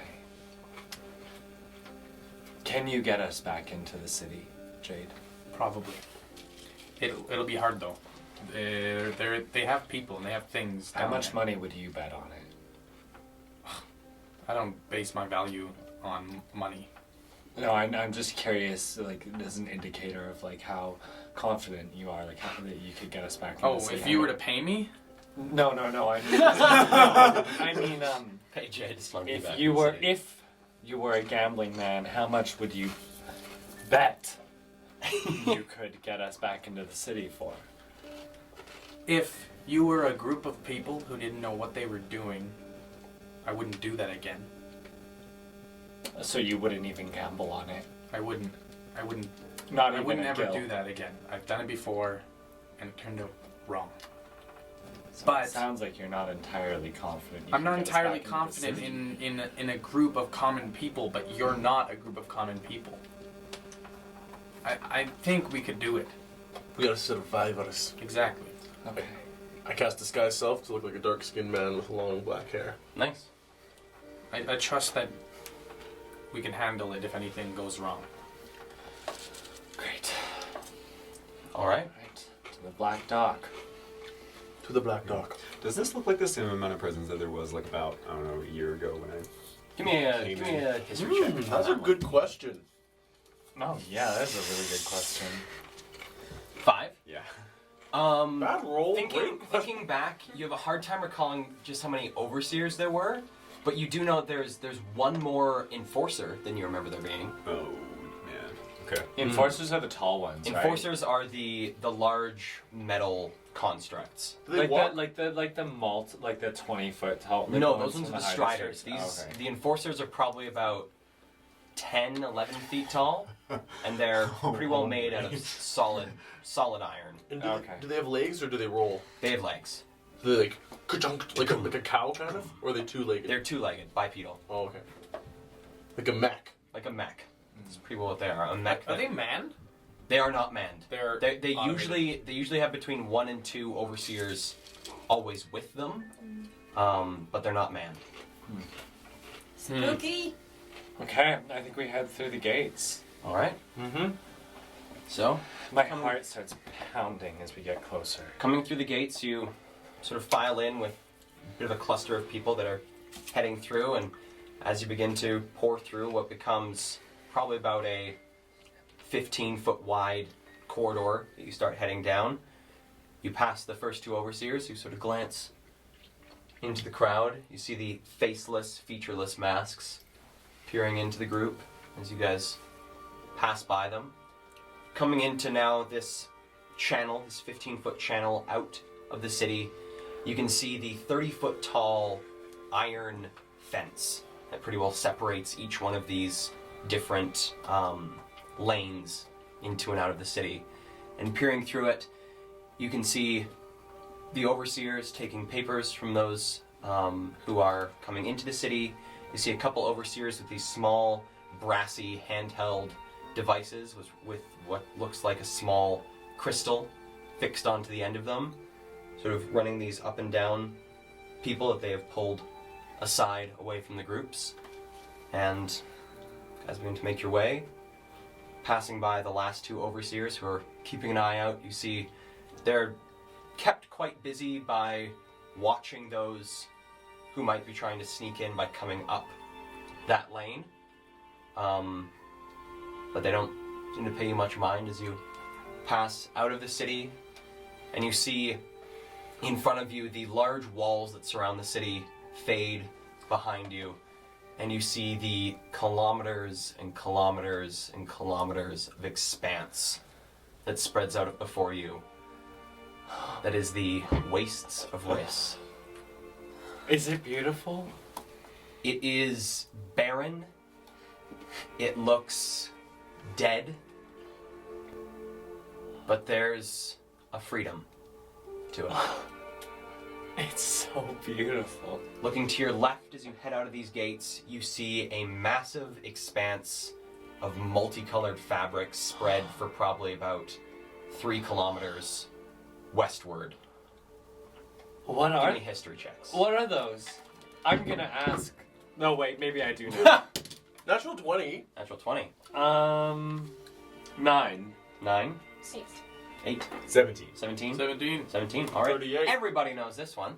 Oh. So glancing over this massive expanse of fabric, you recognize it as the Canvas Fields. The Canvas Fields! What you know as the sort of unofficial 4th district of New Eden, which is also known as the Outskirts. Canvas Fields is a large collection of tents and caravans that have formed together to create this large expanse of pretty well slums beyond the reaches of the city itself. Looking over to your right, you can see the large mechanical buildings of both the garages and the stables to your right. Besides that, you can see the long white roads leading out from New Eden and spreading out like a web, like you could say like a network through the wastes and disappearing into the distance. White roads. Is there a smell coming from the Canvas Fields? Coming outside, everything smells a lot. The smell of dust is very prevalent. Although you guys have become a bit more acclimatized with being in the low district, it would be a much bigger difference between the mid and outside the city. But coming outside the city, it's free. You can feel more of the wind blowing against your face as things are not so much broken up by buildings and walls. But it does have a certain dirty and dustiness to it. I'm just gonna take off and run. All right. Should we catch him? In the distance, you just see me, like, hands out, doing an airplane, and, like, stopping and staring at the sky, and then running some more. I was just going to pause the first time I turned to Isla and say, you wouldn't be able to if you tried. Abby could. Yeah, but do we need to? He's going a little far. He's not 5. Maybe he is. Okay. Hey, you guys. Question I maybe should have asked earlier, but I'm gonna arrive back at the group right now. how do we get to the Black Dogs? I think we go talk to one of those caravan owners over there. I'm assuming in one of the stables or something. Okay. That's what I assumed. Or maybe in the garage. Here's something to think about though. With the passes that we got from the King of Regs, do you think that it will look like we're supposed to be on a bit more official business than it might appear that we're on if we arrive in a caravan from a slum? Nah. What? Maybe you're arriving from caravan from New Eden. Wait. Hold on. The papers that Like he maybe gave we us. should arrive in a nice way. Wait, are the papers? I can't remember. Are the papers to get us to the Black Dock, Into the Black Dock. or are they to get us back into New Eden? Into They're the to Black get Dock. us into Black Dock. Wait a second. Are Sure. the stables in the garages in part of the slums or just on the outside? They're on so the slums sort of expand out to the west, so to your guys' left as you exit this main gate. Cool. But as you look towards your right, the garages and stables are sort of more clustered against the wall, heading eastward. sort of on the opposite, opposing side Oh, from so where the we're- slums begin to expand We're out. looking north right now. You guys are looking north, Wow. directly out into the wastes. This is crazy. It's definitely to get us into the city. He said that there's only two ways in, either by paying a tariff or by coming on some sort of official business. And he said that he'd let us into the city on his business. But is the Black Dock a city? Or is New Eden a city? Black Well, Dog. he said it's sort of like a town that's a business. Okay. Like it's a business I don't know. But That's just what's tripping me up, as he called it. He said into the city. That's why I'm confused. Yeah, But like it's its own thing, I think. Yeah, it's like a municipality, I think. What you know Yeah, about it is. Black Dock, Isla may not necessarily know this so much, but the rest of your group would know a bit more about it. Is Black Dock was once just the port of New Eden, but since the fall and the years beyond that, it has grown enough to become sort of a pseudo-city in and of itself that has its own form of government, which are the Blackguard, its own sort of pseudo-laws. So it's becoming more and more like a city as time passes. Okay. Let's go. Do you guys want to make our way over to the caravan place? So Yes. we can get something to get going. Sure. Yeah, does everything seem like it's like really close to you? What do you mean? I don't know, like you see that horse over there in the stables? Yeah. Like Well, it's what? like- Glancing over that, horse is probably about like 350, 400 feet away. What? and it's got horse? like that thing on it, the tip of its nose. I can't Oh, see it's that. nose? Jim Cook, can you see that? I don't see Okay. the horse. I Abby, don't know, my eyes have been feeling weird ever since it came up. Do you need to make a pact with the Dark Lord to get better vision? No, I think it's too good. Oh shit! Abby, Sorry, what? I grabbed his face. Are you okay? Look into my eyes. Yeah, okay. Yeah, it's just a little weird, that's all. Maybe you Your could give vision me is- some of your vision to make mine better. Hey, you want my... eyes. Give me the excess. When What's do it you actually? notice It's these not- symptoms? I don't know, it just like came up, like you couldn't see too far in the sewers, right? But now, now that I can see far, it's not that far anymore. Wow. Whoa, dude. Did you take some of Rex's candy? It's bright. No. He did. I fed it Wait, to him so while he was what dressed. about stuff that's actually close by? Do you see? Yeah, no, like like, you look normal. All y'all look normal. Like, I don't know. It's just like when it gets out there, it starts looking like it's not so far out there anymore. Is it like tunnel vision? Like, is it like? You became a bird one time, didn't you? Yeah. Maybe you have retained your bird sight. No, that's stupid. You're slowly becoming a bird man. Stupider than tunnel vision? That's me. Pull the feather out from here. Becoming a bird is a very noble pursuit. I knew a couple people who were trying to become birds. I bet. Mind you, they were also drug addicts. They would climb onto roofs and jump off, thinking they could fly. You They're all- keep talking about them in past tense. They were. They're all yes, they are all dead. Yeah, you know, I'm Have gonna we try made not it to to jump a- off to a there. caravan? Yeah. This is why we're Heading towards the garages, you guys come across this massive building built into the wall, the outside wall of New Eden. Coming up to it, you look over and you see large work crews working on these massive steam barges, massive caravan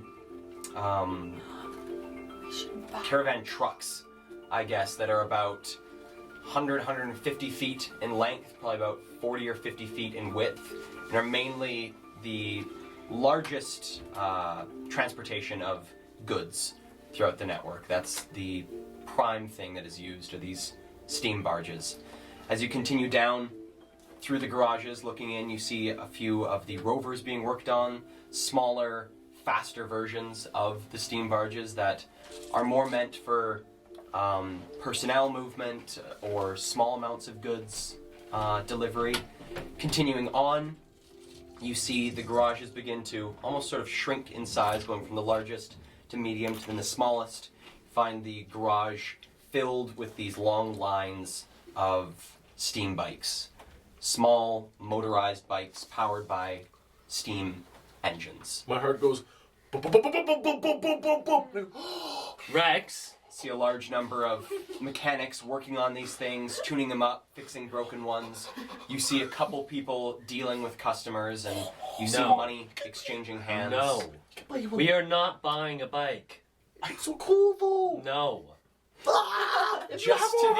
Just beyond this portion of the garages, the stables begin to spread out in front of you, and you see ahead of you the carriages that are pulled by horses set up in this spot. A couple individuals standing outside of these carriages watching for people. You see money exchanging a few people's hands as payments are made for carriages to various places throughout the network. So there are horses on them? Horses on these carriages. I frown so hard. Oh, Seeing horses. a You horse. also see the New Eden version of the carriage, which is a something known as an auto porter, which is a carriage that has no front portion. It is simply run by a mechanical engine. They are a lot more efficient, a lot faster, but also can only go to certain spots as they are only programmed to move to certain areas. But they're a lot more of an elegant New Eden fashion to go around the wastes. And it Cal, requires did I? Sorry. it requires no one to man it. Requires no one to man it. They drive themselves. That's cool. You also notice amongst the horse-drawn carriages, these auto porters, these massive quadrupedal gray creatures that have these heavy side-set eyes, long curving tusks coming out of quite large mouths, look like a furless cross between probably an ox and a hippo. So not an elephant. Okay, we know Give what me a a- hippo is, but we don't know what an elephant is. Give me a, don't know what is? An elephant is? An elephant? When was there an elephant thing? He thinks No, he thinks this is an elephant. Ah, Oh, no, it's this not an isn't elephant. an elephant. Give me a history check with advantage, Abby. Because Ben knows what elephants Everyone are. else I know what give me elephants a are too. history check, just flat. I know what an elephant is. No, you don't. I got Oh, a 2. history's a minus. Wait, no, history is a 3. 16? 11. 11? 16. 16. 7. All right. So, Ludi, you have read about these in some of your monk studies. Abby, you have seen these in your past in other instances throughout your life. These are known as woolgraxes. They are a creation of the geneticists, something that was made as a load-bearing creature, often used to pull large carriages or other goods across areas, across quite large distances. They aren't necessarily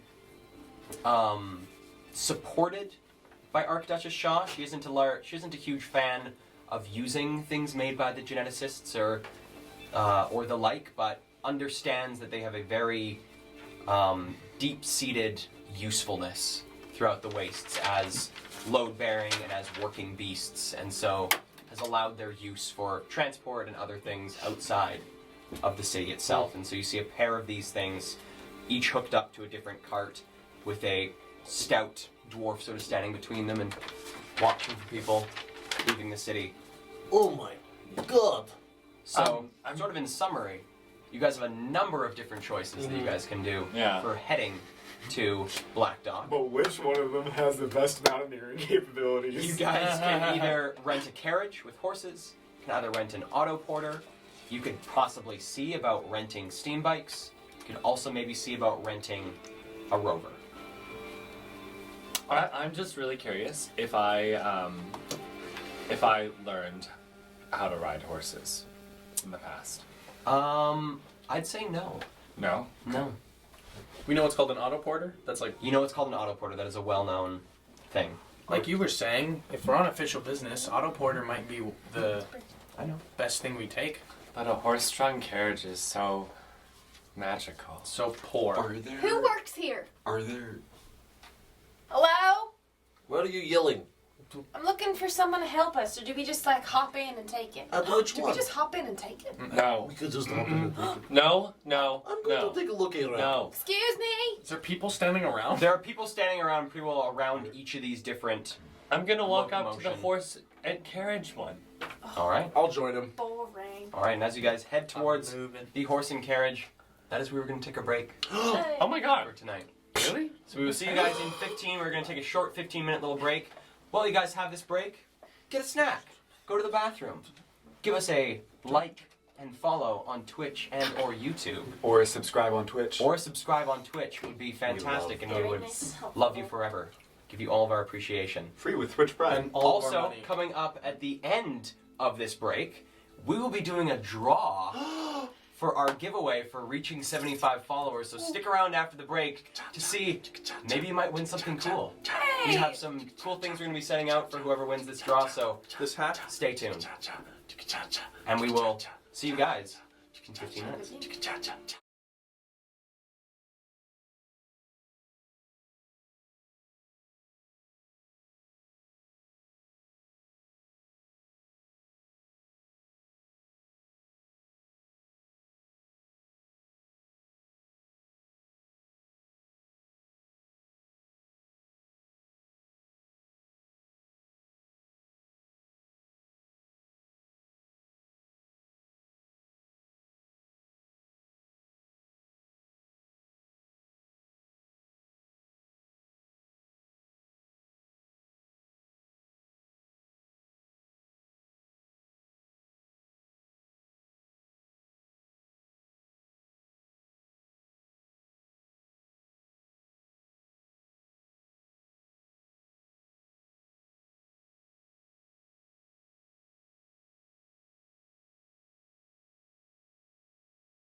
everyone! And we're back.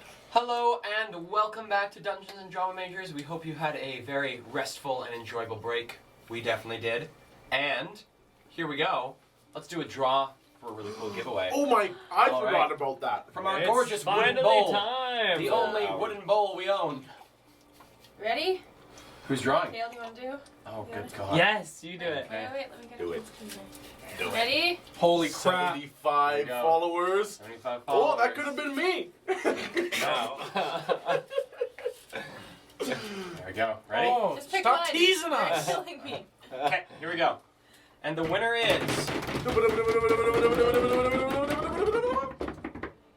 Novik 11. Novik 11! Congratulations, Novik. We will be contacting you. Yeah, if you're watching Yes. this, great. Reach out to us.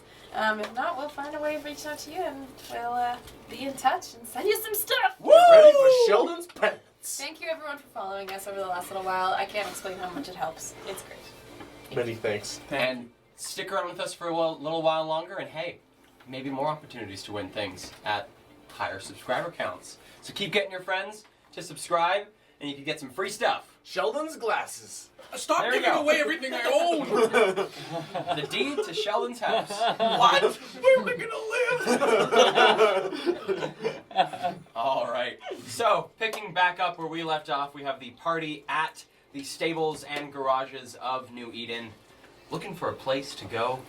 I believe Get a I've ride. approached the horse You guys and have carriage stall. approached the horses and Ludi has. And Rex came with me. Yep. Hello. Hello. Hello. approaching. Hello. You see between, not so much between, there's a row of 3 of these horses and carriages, and at the end of them is a very sharply dressed elvish man in a dark black top hat. Of course. As you approach, well, hello. How can I help you? We're looking to rent a horse and carriage. Well, yes. Why else would you be here? How much does it cost? Well, depends on how many heads you have going in the carriage there. 1, 2, 3, 4. 4 heads. All right. Well, for each head, it's 1 gold. So it'll be 4 gold. It's 74 per head? Huh? 1 gold for a head. Oh. Now looking like my Dragonborn self. Is there no additional rate depending on where you're going? Or do you only go to one place? Well, we can take you to Black Dock. Oh, Could also take you to Post. oh. Well, we're going to About Black it. Dock, so that's perfect. Village. How far is the journey? A journey by horse would take about 6 hours, 7 hours. Ugh. That's great. No, I think that's a very reasonable time frame. not reasonable. I love horses. I don't! Have you ever been on a horse? I have seen pictures, and they don't look very cool. I know that you're lying. What? No, I am not lying. I'm just gonna go confer with my group. Well, be right back. Please. When they went there, I went to the auto porter. I've gone with him. All right. So heading up to the auto porter, the pair of people manning it are a pair of halfling individuals, both female, sitting there, and one of them seems to be sort of working on a couple bolts in one of these in one of these auto porters, and the other one just wiping some grease off her hands. Well, how can I help you folks? Oh, hi. We would love to ride in your robot cart. Auto porter. What? Auto porter. Yes. Please, Isla, let the halflings converse. Yes, we were looking for 5 of us to get to the Black Docks using your auto porter. Wonderful. Well, per head for our auto porters, they are pretty fine Prime Tech creation. We charge 5 gold a head for the auto porters. How long does it take? Ride by auto porter, we can get you to whereabouts you headed? Black Docks. Black Docks. We can get you to Black Dock in about 3 hours. Okay. Make it 2. That's not how these It's things. not. Your friend has it right. We can't. They can't just go faster. 4 gold a head. Yeah. 5 gold a head. 5 gold. 4.5 gold a head. Give me a persuasion check. I'm not helping either. I'm trying to look cool. I'm trying to look cool. 14. As your friend said, let the halflings talk. Oh. 5 gold ahead. Yeah, that's fair. And we're gonna go talk to our friends. Well, we'll see you back soon. Those were the same conversations. I come out of the carriage and horse and carriage stall. Are they exiting at the same time? Yeah, they're sort of coming away from the auto porters. You guys are coming away from the horses. And Abby's counting the grains of sand. Abby's counting the grains of sand up to a mile away. Abby's also looking at the caravan companies. The caravan And companies? seeing if he recognizes any of them as being cool and like not asking too many questions on a general basis to their clientele. Give me an investigation check. 12. Looking through the caravan companies, you see a few of these large steam barges being loaded up for caravan use to be headed out throughout the network. Looking at some of the companies, you notice one that you know, which is called the Red Sparrows. They're a very common, sort of cheaper end caravan. From what you know about them, they're cheap, so they're also not necessarily the best of the caravans out there. They're not super high quality, but they get things from place to place, usually in one piece. Usually. The next ones that you go over and check out, you see Kren's moving facilities. I've never heard of them. And these guys you've never heard of. Okay. Cool. Prince. Interesting. That's an interesting name that I've never heard before. Do you want to give me a history check? 15. 15? Saved by the You bell. do recognize the name as being the same last name as the No bell. pseudonym given to your halfling friend. Okay. Thanks. So, how much do the auto porters They said 5. cost? They said 5 gold ahead, Only but 5 I think ahead. we can shake them down. Oh, can you shake them down to 1 gold a head? Why is it so cheap? How long does it take? Only a couple of hours. Oh, so is ours. Only 3. 2 over here with the horses. Ludi is Oh, laying really? his beautiful hot, making his butt look good pants off. It takes I am 12 wearing hours. long jeans. 12 with a white hours? t-shirt. 12 hours by horse. 12 hours. No, that's no. No, it's true. 12 hours by horse. Deception check of 17. I No. don't even 18. contest that at all. I Rex. believe you instantly. No. Okay, hours? I lied. It was 6 hours, but it was not 12. It was 7. It was 6. Horses. It was 7. 5.5. I was in the bargaining mood. Yes, Isla. Yes. 5.5. Ludi, there is no Gold way ahead you are we can taking get on the robot circles. What are they called? auto porter. Autobahn. Porters. The Autobahn. There is no way in all of this sandy ass desert that we're taking a horse. It makes absolutely no sense that I am more frugal than any of you, and yet somehow I find myself in that position. So, can anyone please explain to me why? Why would you not be more frugal than us? Also, what does frugal mean? Rex laughs like I just did. It's nothing. Yeah. I just like the idea of auto porters. They're cool. But do you like the idea of losing? 3 gold? No, it's 4 gold. Oh, 4 sorry. gold a person. 4 gold. Investing. Times 5 people Invest- is 20. And with the horse and carriage, I lied and said there was 4 of us because you can turn invisible. So, And waste my energy. Hey I'm guys, gonna waste my energy Investing for your There's in another- technology there's can another- only lead to good things. If We we have- put our there's faith in another- technology, it can only lead I don't to know. good. I don't know if I agree. I think there's another option, guys.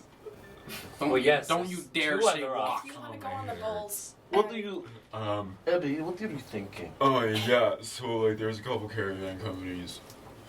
I heard of one of them. I haven't worked for them, but Are they less Um, than 1 gold a head? honestly, like sometimes you can just tell them that you'll give them protection, and they'll pay you for it. Oh, that sounds like Wait, the one. wait, that, what? Yeah, okay. Getting paid Sometimes. to get a ride. I'm not saying that we'd be able to do that. That's usually like a longer term contract, but sometimes you can negotiate, I don't know, like, protection services or something for your ride. Me, I'm pretty good at negotiating. Maybe I'll go in there and speak a few words at them. But I might need your help, Abby, with the logistics. I'm not too good on rules. Rex, Yeah. try speaking to them, not at them. Oh, I hear people like yes. Thank you. Wow, I mean, yeah, they're that was usually quite pretty calm. eloquently said. that. I'm quite eloquent. And then Ah. there's another thing, like, your name the Silence gave you was Calvin Cran, right? Yes. The There's underwear a model. company over there. I've never heard of them before. It's called like Cran's Moving Company, Oh, that's not good. and that's weird. Wait a second. That's fine. That We doesn't didn't mean anything. We didn't hurt anybody, right? I'm not. Yeah, but I he's am a- not Calvin Cran. Introduce yourself to anybody? They're probably Yeah. dead, to be honest. Actually, that's a good point. Let's go over and look at these places and maybe ask to see if they will hire us. I think we're skipping over the Autobot. Auto Which- porter. Sorry, the Auto Porter. I guess so. But if there is a very lucrative opportunity, why not take a look? I'm also just realizing I might have really wanted to go to the auto porter just because of the halfling ladies that run it. Right, she's cute. Oh, the truth comes out. I can say, hand to the Dark Lord, I had zero interest in the halfling ladies, and I really still want to look at the Autopods. Porter! Respect their business. Isla, Yes. don't you want to save money? No. But don't you want to be frugal? Again, I asked you what that meant. You said it doesn't matter. Just think about how the word sounds. Doesn't it sound nice to be described as... No, it Frugal. sounds like a harsh word. Frugal. Frugal sounds awful. That's something I can say with Frugalberry. confidence. Frugal sounds like you have something stuck in your throat. You sound It's like, old. sounds like a bad Frugal. flavor. It's like something Frugal. happened to your knee. Frugal pie. Oh, It's like if you broke your knee, you would have a frugal knee. Well, it rings a bell in my heart, so... It rings a bell. you're all about bells today. Saved with a bell. I don't think that's what I meant, Isla. That tune sounds oddly familiar. Guys, we shouldn't have taken Ding-a-ding-a-ding. shots on the break. We did not take shots on the break. Kidding, yes. Professionals. Well, Eddie, if you would be so kind, I will go talk to the people. I will go talk to the people at the caravan businesses Yeah. and not at them. I will come with you so I can hear what these caravan people have to say, and if it really is truly better than the porter. Porter. Then maybe we will. Okay, let's just go. Come with me, everybody. Yeah. And then we'll go to the All right. spot where Abby was. I come. Okay, so coming up to the spot where Abby was, you see these two large steam barges being loaded. The one being loaded by the Calvin Cran moving facilities is not being loaded super quickly. It seems to be quite lazily being loaded, whereas the Red Sparrows is quite quickly being loaded. Oh my god, it's actually the Calvin Cran, it's not just the Cren. Did I say Calvin Cran? You did, yeah. Oh, it's just Cran. Okay. Yeah, Red Sparrows. They Canon tend- now. What does it mean? They tend to be cheap. Like if we were shipping like fragile goods with them, I'd say no. But we aren't fragile, so No, yeah, this should be good. far Should from be it. safe. So we're trying, just before we talk to anybody, like before we're within earshot, so we're trying to get paid almost, or free passage with people by saying we're going to protect them is what Yeah, you're... free or cheap. Yeah. Looking for another job? There is But it's not No, a job, it's just on the getting... way. doing something for them while they do something for us. There is the possibility that we could intimidate them into asking for protection. As in, if they don't pay us, Why don't we just see if they have any concerns? good idea. Let's do it now. Maybe it...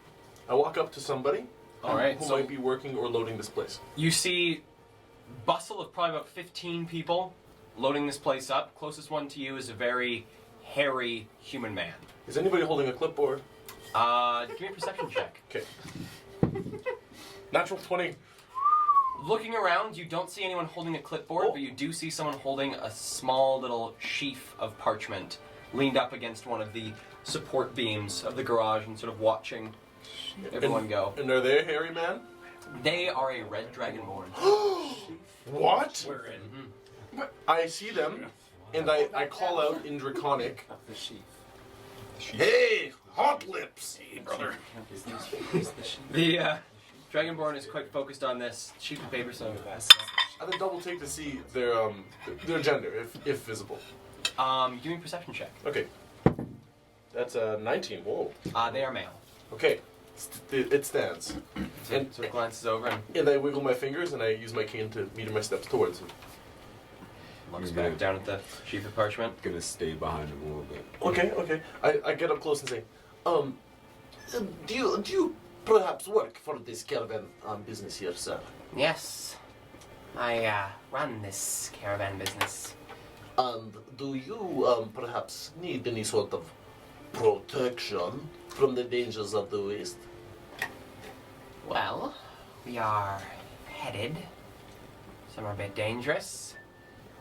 If you're looking to work protections for this company, you could figure something out. Is Gilded Dogs in the picture? Wait, sorry. Before we get to that, where are you headed? We're headed into the West Cliffs. Fuck. Oh my gosh. Right, worth a shot. Still looking for protections? Maybe one day. Yeah. What's your name, friend? Siltrus. Siltrus. Rex.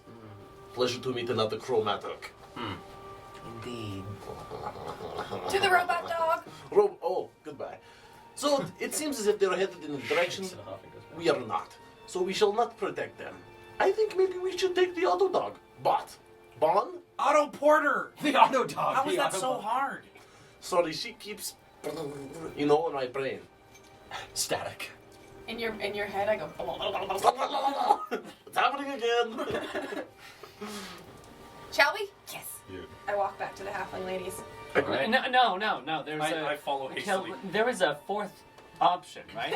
There was the horse and carriage. There's the auto porter. There There's was also- the you could- motorbikes and the. There's horse- also the rovers. So the rovers are these smaller sized steam barges, which are more for personnel transport. Are we taking a personnel? bus. You are people. We are personnel. Yes. Okay. A barge is a ship, right? No, this is a land ship. This is like a Vehicle. It is a large land vehicle. Like Jabba the Hutt's boat. Not quite. Oh, sorry. It does have tracks. Okay, yeah. Not a hover. Well, let's at least see if the motor. What are they called again? Sorry, the motorbikes. The motorbikes, the steam bikes. Let's at least see if the steam bikes are cheaper than the auto porter. Babe, you want to look at the steam bikes? We can find one that fits us both. Or maybe have a sidecar. I am not riding in your sidecar. But I'll take you places. I can show you the You will world. take me over bumps. You will not avoid rocks. I will avoid rocks. I will get hurt on my butt. I will kill for you, Ludi. I I will- will kill for you, Ludi Alexander Williams. I am not.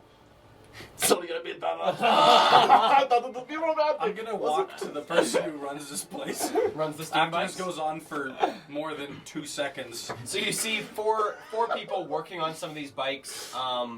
There looks to be 3 people that are currently watching and tending to customers. One of them is currently free. They are a high elven woman. You can see little grease streaks across her face. She looks like she's someone who works hands-on here, but also works with selling the products as well. I walk up and I go like this. I go, "Hey, greaser, Black Doc's price and time." Give me a persuasion check. Give me a persuasion check on that. Ooh. 16. Right to the point. Well, for each bike that we have here, 20 gold. Each bike seats 2. You get the bike for the day. Turn the bike late. It's a 40 gold fine. Hurt Not the an bike, option. 30. Not an option. We're not returning the bikes. I see We you're are not confused. interested Like in your to business. purchase the bikes. We also have them for sale. On sale or just for sale? For sale. On sale. For sale. I wink. Wow. For What's sale. the deal? I'm not looking. Each bike goes for 320 320 gold. gold each. But Yeah, we don't because have they're them. on sale, they go for 230 gold each. No, they do not.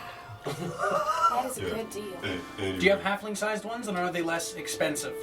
They are not less expensive. No, unfortunately, using the parts to make the bike work as efficiently, yet be miniature is, well, challenging. That doesn't make any sense. Makes perfect sense.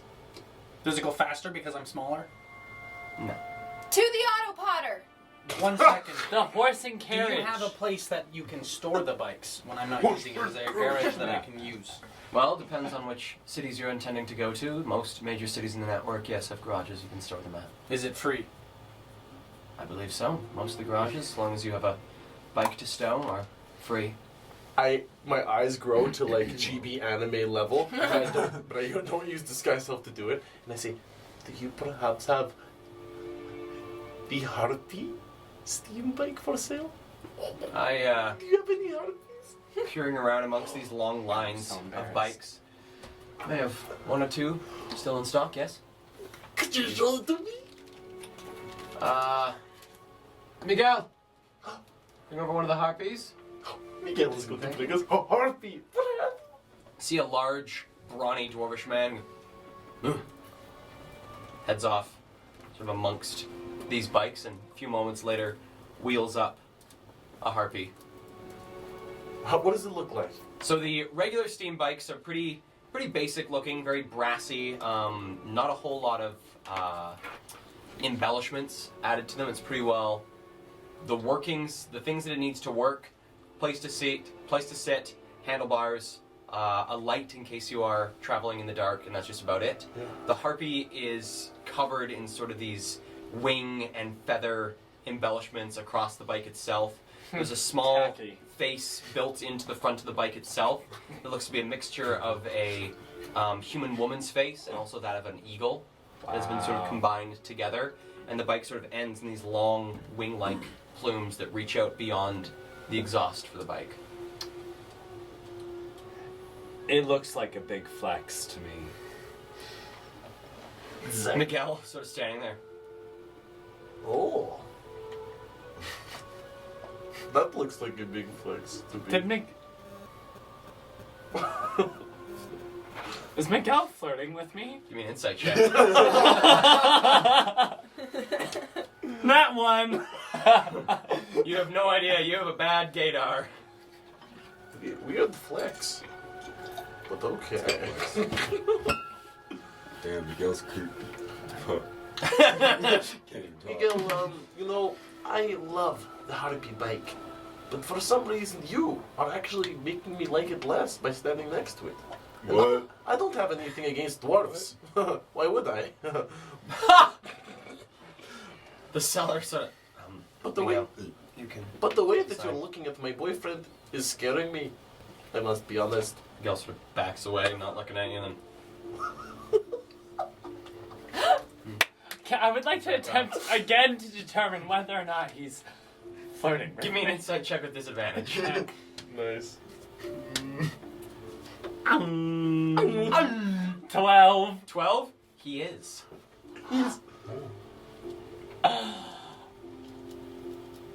I no longer want a Harpy steam bike. Maybe I can get you one at a discount. What do you want? Is there gasoline for these or anything that I have to upkeep? Just the water. They run on They friendship. run on water. Yes. I use boiled I water grab on my the. pouch and I pull it off my hip and I throw the pouch of money at her. I will take one. Wait, one? Yeah. Would you like to rent it or would you like to purchase I'm it? buying a halfling bike. Wonderful. Well, Is it gonna Wait. fit in the auto? Miguel, No, I'm not using the auto. get one of Porter. the. Wait, Halfling does that mean size. that we all need? Bikes. Hey, wait, does that we mean all of these now? Are What'd we you all say? going We all need separate? one of these now, huh? No, you guys. I'll. Or I figure how do we want to do this then? you guys do what you want to do. I figure if we're gonna be traveling places, it might be good to have somebody who can scout out anyways. So you guys can take whatever you take. I can kind of go around you. I can protect myself. You'll be a pretty good scout. Yeah. Hard to notice. Well, I'm pretty sure these are loud. Yeah. But are you gonna be able to see stuff? Fuck. Yeah. I mean, like, Needs what a if, sidecar for Abby. hey, what if we got like a combo bike and you and I rode together out there to scout? Are we splitting up on a 6-hour bike journey? Gets rolled up. Miguel comes out with the bike. It is still generally the same size and shape as the rest of the bikes, but some of the the important bits, the seat, the handlebars, the spots for your feet, all are sort of pulled in more. So everything's almost squished towards the front of the bike more, but the bike still has the same length, the same girth. Looks like still the same carrying capacity of the bike itself. Just everything is more halfling sized in the driver's seat. I don't think I want to sit in a sidecar. I mean, I'm not you could, splitting like, up with you guys. I'm gonna stay near. could come in like a baby Bjorn from the front. Oh. You have no idea how demeaning that is. Actually, yeah, you know what? That wasn't appropriate. I'm sorry. Why don't we just agree to disagree, and No, take I- the horse and carriage? I believe Jade has already paid the 325 for this. Oh my Is god. it Steam rule bike. number 1 of road tripping not to split your road tripping group up? Yes. We're not. We should stay together. I'll be with you guys. Just Beside, having fun in your on own my cool bike. little bike, making us all jealous. Yes. Miguel. Unless you guys all want to get one too. Miguel No. sort of looks. The That's seller not- looks at Miguel and We do not. Oh. You see me kind of look up We at you have with evil eyes. already bought a bike. Do you have a group rate? 6 bikes for the price of 1 per se. There's 5 of us. Cash. I'll do you one better. It's Abby Barter. I can't say that would be a beneficial deal to myself, but depending on how many more you are interested in purchasing, I can maybe swing a bit of a group rate. You're right. Sorry. 6 was too big of an ask. 5 bikes for the price of 1. What would a group rate look like for you? I don't know if we need all these bikes. Are we purchasing? Or Yeah, are we why am I even trying to figure out that? No, we're taking the. Fine, Auto we're bike? taking the auto porter. Alright, I'll see you guys there. Okay. Yeah, just weird. Trudge off to the auto porter. I do. So looking at this bike there, I want to wave goodbye to Miguel. okay, Miguel sort of standing there, he's come back up to the cellar and sort of has been watching, has brought this bike up and has given Jade the lowdown of how to use it, where to refill it, best practices for the bike itself.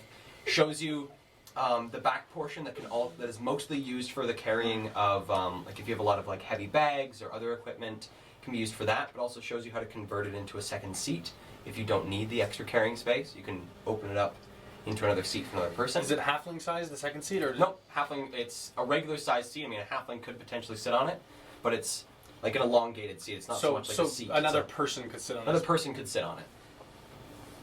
And hold on to my tiny halfling body. And as he finishes this with giant Jade, seat sort of down. looks back over at the two of you and Hey Miguel, would you mind bringing one of those out, bigger sized? sort of looks at the buyer. You interested in purchasing one as well, there, sir?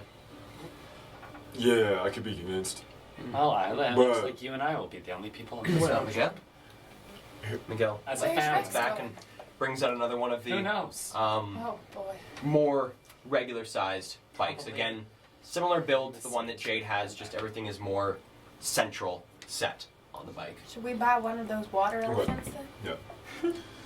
Yeah. 325 for yourself, Water there, sir. elephants? 325, huh?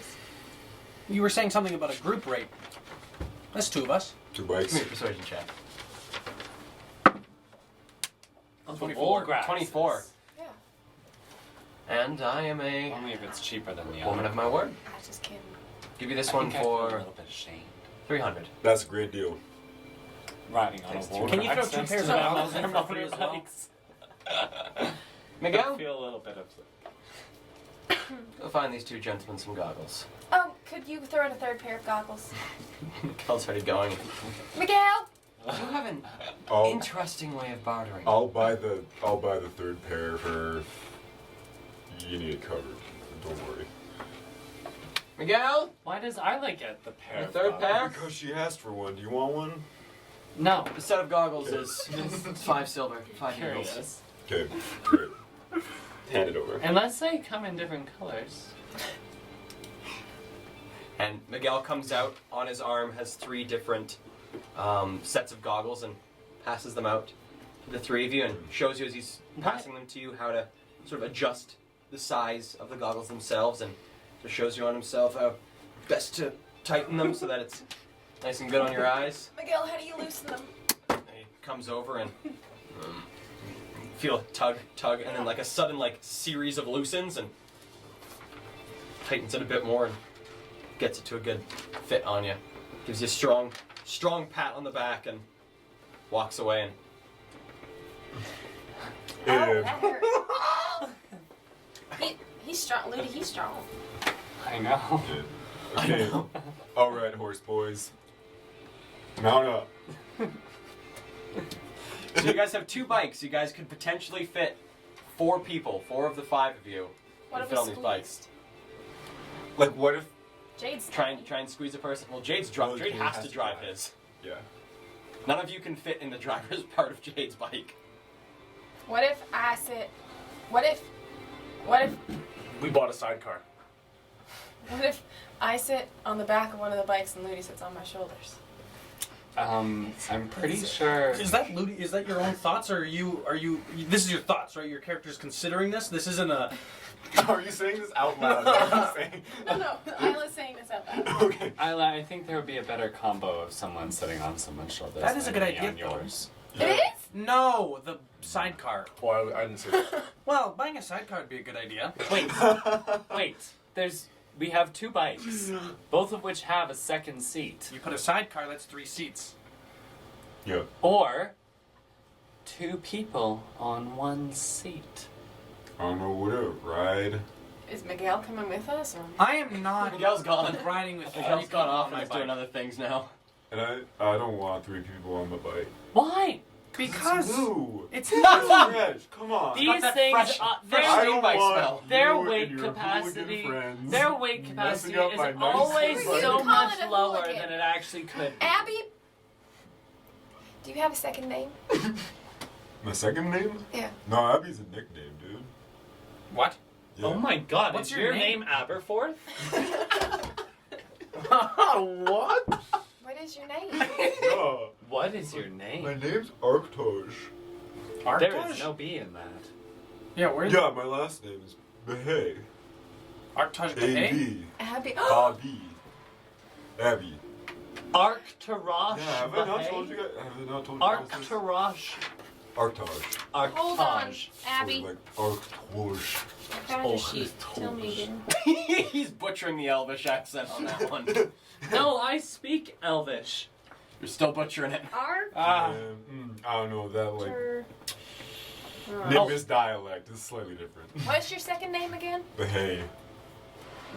It's pronounced Hey. Bahay. Bahay. Five stars. No. Oh god, no. Oh god, no. Dungeons & Dragons does not support. La Belle. Yeah. Arctosh Behay. Yeah. Okay, None of you know my last name. Poopy bum. Do you wanna Are you saying that just to flex or No, I just is it think I should share with you guys my last name. It's Littleman. As in little man. really? I'm not kidding. Is it real? I that's pull out- That's I awesome. pull out I my, love my that. ID, which has it's Jade Littleman, and I'm kind of smiling. In the idea or right now? And, and right now, and in the ID, it's the same smile. Oh my god. I absolutely love that. That's unreal. None of you know my last name. We don't even know your real name. We just call you Isla. What is your name, dude? I thought we were just one-upping each other. Everybody knows Rex's last name. Margalax. Yes. Lax. Told you. Part of the brand. I'm also not in the room. Rex? He's gone after Miguel. No. You see Rex, he's just beating the shit out of Miguel. Oh god. Is he? He's going How after did you know? You're going after I was Miguel. waiting for you to switch over to me. I'm looking for We're Miguel. looking for Miguel. Give me a survival check to hunt down Miguel. Wait, I have to check and make sure that I still have the coin purse.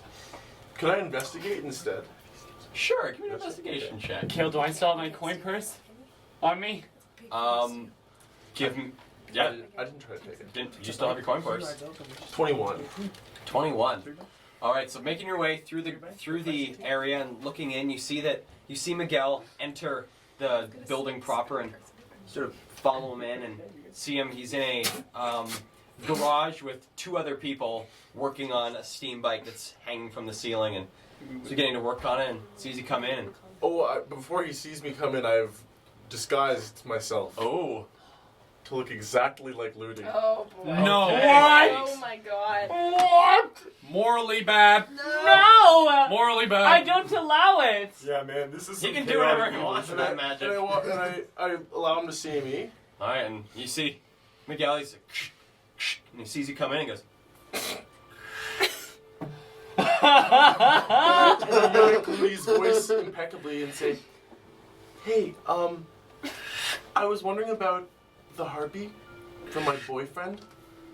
He's really annoying. And he's Hang on, I bothering me don't do about a it." character voice, so this means that this is what you think I sound like in real life. I think that's what you sound like in real life. I hate you. Jackson. Miguel sort of stops and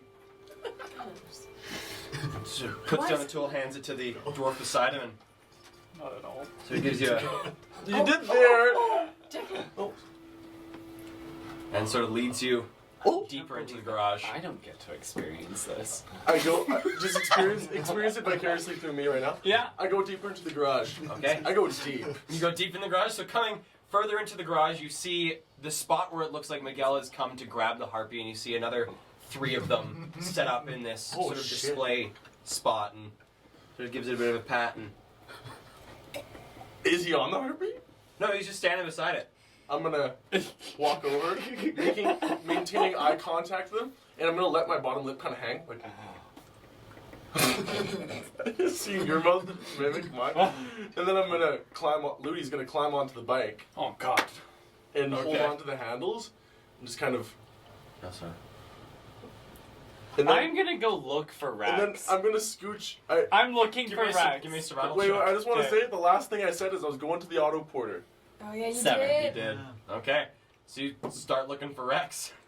I'm gonna scooch ahead on the seat a bit and look at the seat behind me, and look at him. He looks at the seat like and then two looks at you birds. and looks into the room, and there's 2 other people working on bikes in the room, and he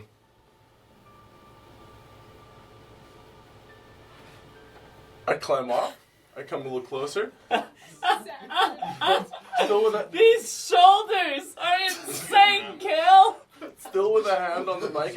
I get a little closer and I put a hand on my leg like this and I extend it towards him like this. And and so I'm kind of like I'm getting closer. performance check. Oh! 7? 7. Okay, you're doing that. So Miguel sort of embarrassing for me. strides a bit closer, and I know, I'm sorry. And then okay, and then I say in Ludi's voice, "How do you talk?" I talk like myself. I don't I do talk character like voice. myself. Okay, thank you. Do you want to go somewhere a little more private to discuss this now? he sort of like immediately flushes, and then you see him just become very conflicted. Okay. I just have to say, Janto just said that this was like a music video. Bound to. This is Kanye. Bound. No. That's Britney Spears Toxic. That's the music video I'm thinking of. He points back towards the garage. I- Have you seen the one? Okay, What? Have you seen the one? I move towards the garage. Okay, and he sort of looks out into the room and No. turns back towards you.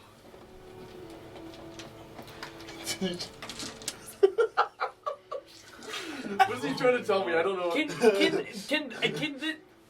Is this visible? Are your shoulders have to be reading on the webcam because It's beautiful. it is. They are, but if not, he's doing this boom boom.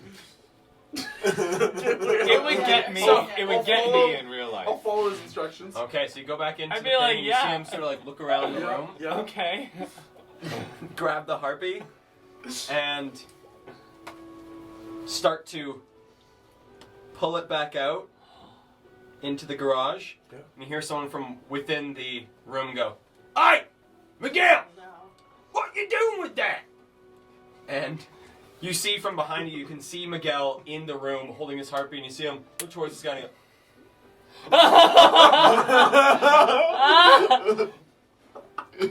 Is he communicating with his shoulders? "Miguel! You leave that here! Only the official sellers are allowed to sell our bikes." And Miguel kind of, It's just I intervene, seeing that there's been a bit of a trouble, and I say, "I'm sorry, everybody." you look around the room and it's this one dude who is a very gruff, looks to be in like his late 70s, human man, long white beard that has been stained brown from like motor oil and various other things. And the one other person in the room is is an elven girl working on some of the detailing in one of the harpies. I apologize to them all and say, "I was just interested in a harpy," and I look straight at Miguel. Miguel, he has a way of selling them. I wanted to get one. I'm not sure if I will, but I hate listening to you impersonate Well, my voice. I hate Miguel it is so one of much. our current sellers. He's climbing the rungs. Used to be a oil greaser, rough job. Climbed his way up to bike mover. But one rung away from bike seller. He's on the way there, but give him a couple of months. Come back. If you really want to buy from Miguel, Miguel will be a seller by then, right, Miguel? Just don't move that bike. Yeah, buddy. I was like trying to pull it out of the room. oh, he sure is a mover. Puts it back in its spot. All right, Miguel. Like I get nice and close and try to be a little more subtle. I say, "Miguel," and subtle to everyone else, but not to him. "Miguel, I just can't handle it anymore. You need to follow me right now." And I wink. Miguel reaches a hand out towards your face. Yep. And he touches your face and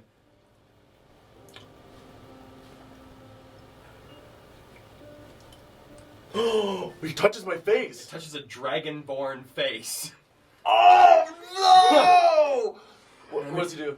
He touches your face and then Oh, fuck it. hand out to I your drop the disguise and just Give me a roll to hit with advantage. 18. Is it my strength? Yeah. Proficient? I'd say proficient with your fists. 21. 21. Give me, so it is 1 plus your strength mod. 1 damage. 1 damage, alright? So you bop towards, you drop this disguise and just boom! Into his face. His head cracks back as he comes back forward with blood coming out of his nose and I escape. okay, just run? Yeah. Okay, running out, you hear behind you, "Hey! What was that? Miguel! Why'd he punch you? What? I'm so... What? What? How did you do that?" Yeah, I'm gonna book it out.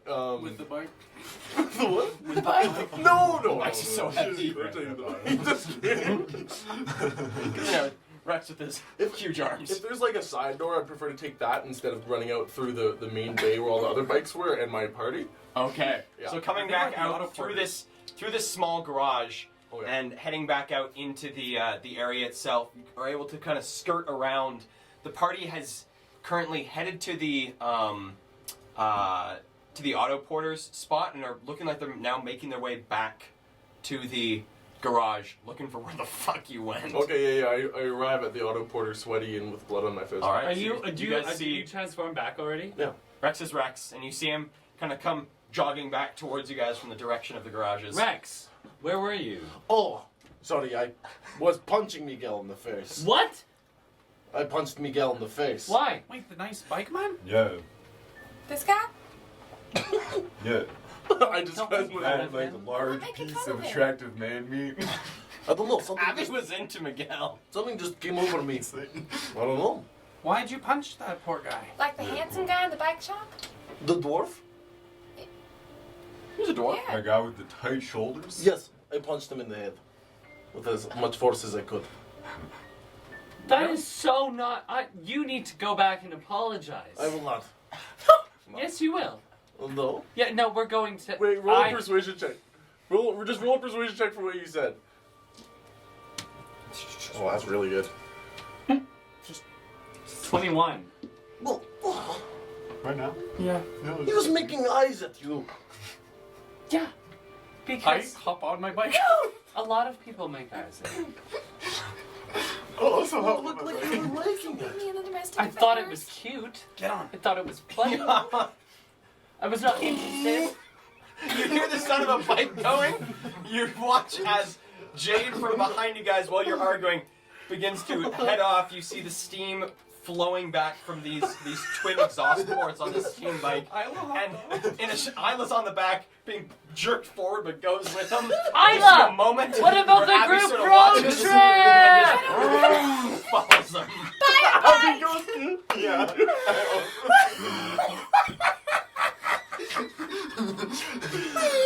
We split the party again? What? Bye, bye. Woody, what the heck? We got an apology to make.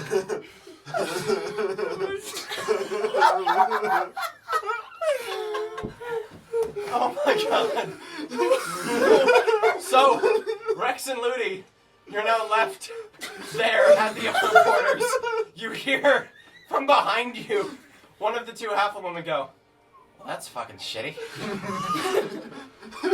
Shut up. You have no idea how many times we split up. And how infuriating it is every time, lady. I look at them and kind of like a white dad say, How much did you say a bike was? They're like, we sell auto porters, not bikes. Da-da! Go back over there. I look at them and like a white dad say, Do you know my friend Jim? Rex, we're buying a bike. Oh! I follow like in a comic or a I cartoon. storm into the bike shop. Okay, storming in. I have The 224 gold, 13 silver, 22 copper. I need a bike right now that will get the two of us to go chase after them. Our friends. Who left us? I'm announcing this to the bike, to the garage itself, and the woman who helped you before is now busy with another customer. It looks like renting one of these bikes off. Hello? But another person comes up to you. I hide. A gnomish gentleman comes up, very well dressed again, grease spotted across his clothes, and comes up. You're looking for a bike. Yeah, we weren't before, but now we are. Well, and how much did you say you had for the bike there? 224 gold, 13 silver, and 22 copper. That is a little bit short. That is all I have. Would you like 224 gold, 13 silver, and 22 copper today or not?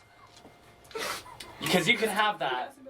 We can have all that. We could rent you for that. We could rent you a bike for 10 days. Absolutely not. Wait, I'm I'm sorry, you'd sell a bike for 350 gold, but for 2/3 of that price, I get it for 10 days. 10 days versus a lifetime? Not interested. I've hidden. Fine. You've hidden, okay. 24th stuff. 24? You're very hidden. But I disguise myself. Oh my lord. I want to disguise myself as a very cool-looking drug dealer. This is your fault for driving off. Okay. This is not my there fault. were- You drove off with him! I had There that on the back. were- I just didn't want to be left. Commerce. You could have been with us, And and then it would have been like they left Wessex because the majority of the party would have stayed. There's Right? Majority of the orders party for didn't, 8 gold. Because of Isla. So Rex emerges, taken off a looking quarter. very dapper. You are a tiefling man, Oh, yes. long curling horns, Okay, curling these horns. blood-red, pupilless eyes, Beautiful. and wearing quite a nice, like, dark leather coat as you Did come I- out from behind your hiding Do spot. I know that it's Rex? You don't see him transform. So, Rex! I leave. Rex! As he leaves, Rex! I come back in Comedy of Errors and I say, hello. The name's Miguel. I was wondering if you're interested in trading. You guessed it. That's right. Miguel. The Miguel. You would not believe it. We have a guy named Miguel who works here. I believe it. Long time, like 10 years, man. No, I would, because it's a great name for great people. And do I have a great Rex? opportunity for you? I'll go over there and say, Rex! and I kind of pipe up my voice and say, I've got this drug called Lax that I could, You look and you see this tiefling man talking about lax. that I could, I back away. if you're interested, I could, I'm not sure if you're interested in Lax, but I could provide you some for the purchase of a bike. Supplemented, I do have a bit of gold close by. What do you say? I would love to encourage this. Give me a persuasion check. Okay. Follow my heart. I think I understand what Rex is doing, and I'm not approaching so that we don't give can do away his that thing. he can do his thing. 14. 14. Sort of pulls you a bit to the side and sort of glances around a bit. But of course, that is if we're on a first name basis. Miguel it was? You're goddamn right. Richard. Nice to meet you. Can I call you Dick? No. I'm sure you get that a lot. Well, I can assure you. not my preference, I can no. assure you that you are not one. It's the highest compliment I can give you there, Richard. You tried so hard there not to say I that. know. Well, here's what I'm thinking. I've got about 200 gold for a bike, and I could give you, maybe 4 doses of the most coveted drug in the Middle District of New Eden for one of your bikes. What do you say, kid? I do have a friend. Tell me about this. Yeah. I tell you, the dreams you have on Lax are better than anything you could ever face in reality. You'll wake up quick, feeling rejuvenated. And I'll give you a 4 because it's gonna be what you're gonna want. It's gonna be what you're gonna want. I know a guy on the inside of the city too. If you need more, It's done. Deal. I'll be. You have money? It's close by. I'll be right back. And I'm kind of like wiggling off, and I turn around and walk away. And as soon as I Sort of like I walk Comes out out of. and I glances wait around. until Rex sees me, and then I walk out of sight of the shop. Just around the corner. I pull out 4 canisters and I start counting out 200 gold pieces. still looking like a tiefling. I don't say anything. I just take the gold. I don't even look at Ludi. I go straight I back. don't look at The him. guy's still like, very like, trying to look casual, like looking around, and you can tell he's like jittering a bit. I've got the bag on top of the layer of canisters, and I hold it so it kind of looks like the gold's. Oh, I drive. Did you say that? Yeah, I said that when I passed through the gold. I look, get a boner. Go back inside, yeah. Takes it. I look around for people watching. Is there no one's watching? Give me a perception check. Okay. 11. Glancing about, there are, looks like you have a couple eyes on you, but it's not people working here. Okay. Looks like people who are looking at the store, looking for, like, checking the place out. Sort of glance over at you and then look about the store more. Okay. And he takes them and pockets the drugs and takes the gold and puts it into his palm and puts it in a different pocket. Well, he glances around and looks at one of the bikes near him and gives it a pat. All yours. I take a risk and I go, no, and I point at the heartbeat. Give me a persuasion check. No, not the harpy. 18. Make sure it's a 2-seater. Do you have a dose? I pull it out of my pocket, which is in a fake pocket, so I do it quickly, and I just put it in his palm. So you're doing a losery one? No, it's a fake pocket because it's a disguise I'm wearing. Oh, Yeah. yes. But I do hand him one, for real. How many doses are left? 7. Miguel? Can you roll one of the harpies? And you see this The bike beginning to get pushed. You can't see the person pushing it until it clears one of the rows of bikes, and you see Miguel, white gauze filling up one of the nostrils, one of his large, broad, dwarvish nostrils I as he quickly turn around comes and say, forward. I say, Ludi, if you know what's good for you, get the hell out of here right now. I didn't come back. Oh, keep going with the gun. And he comes and pushes this thing forward and kicks down the bike and puts it there and says, You must be the best man ever. Miguel. looks at the gnome and he goes, yeah, crazy coincidence, right? There you go. Put his other hand with the thing and reaches out to you, and as he reaches his hand out, you can see the back of his hand is just plastered with blood.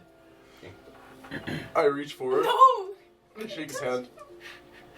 I give him the biggest I fucking dare you eyes ever. As he clutches your hand, he sort of holds it there for a second, and then just backs out of there. You're an awful person. Well, don't know what was up with Miguel there. He seems Maybe like I a was wrong. lot friendlier, a lot more. Great. No, sort of looks at it. You're taking on his qualities. Thanks. You'd be a great Miguel. Alright, cool it. Give me the bike. Sort of hands you the keys to it. I hop on quickly. Well, enjoy the purchase. And I peel out. All right. So peel out. Rex comes ripping around the corner there, I'm Ludi. standing there, hands on hips.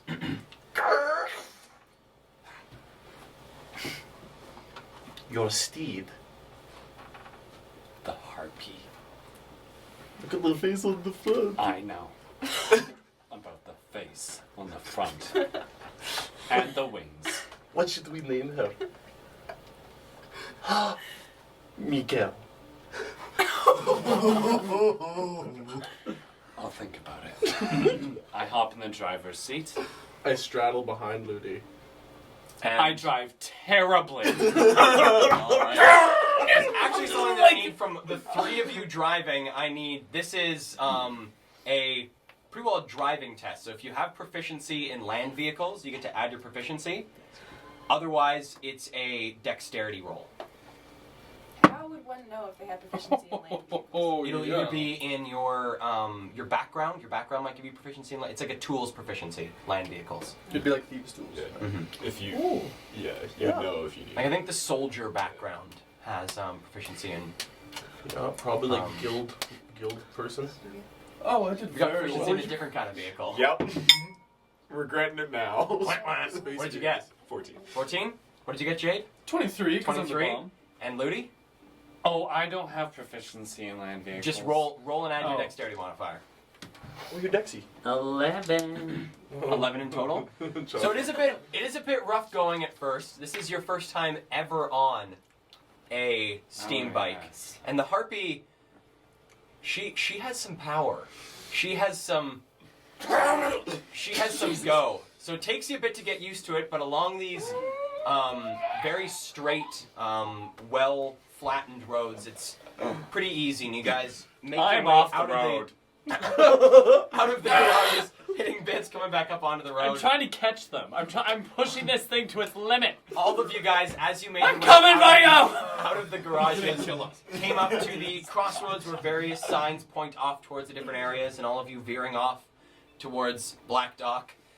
Jade, Isla, and Abby, you guys veer off, and sort of thinking back to leaving your friends behind, you guys have some time on the road alone. Is there anything you guys would like to do? There is like Can you tell me when I'm approaching them? I will. I must yell something. But you guys, on your As bikes, soon as that starts. shut it off. Okay, so Jade shuts it.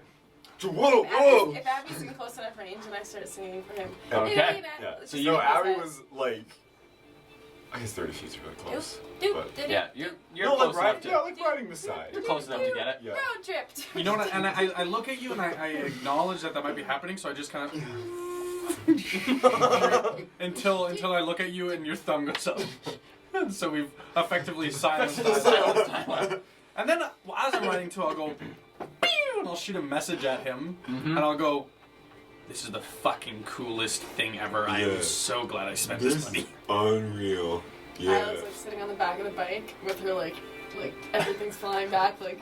And you guys traveling down this road, looking to your left and right are these expanses of wastes. You can see off to the right-hand side, which faces towards the coast, you can see the gleaming waters of the Shimmering Sea expanding out beyond you as it's probably only about like 10 kilometers away from the shore itself of the ocean. So you're pretty close to the ocean. You can see it expanding out and looking the other way. You see the wastes extend quite a ways until the curvature of this world is not a flat world. It's a freaking globe. Cuts off your... Some people may believe Vision. it's a flat earth. Some people do. Rex is a flatter. Flatamir. And as you guys are driving, having a pretty peaceful ride down this road. Can I describe my approach? Sure. As you are driving, having a peaceful ride down this road, from the distance comes a Cruella de Vil-esque vehicle. I know that's not what it looks like.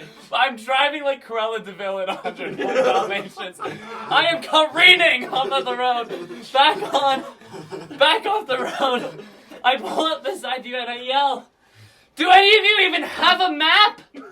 And as he goes, you notice that the Harpy is like decently faster than the other steam bikes. Your guys' steam bikes approximately now are going somewhere between about like 30 and 40 kilometers an hour.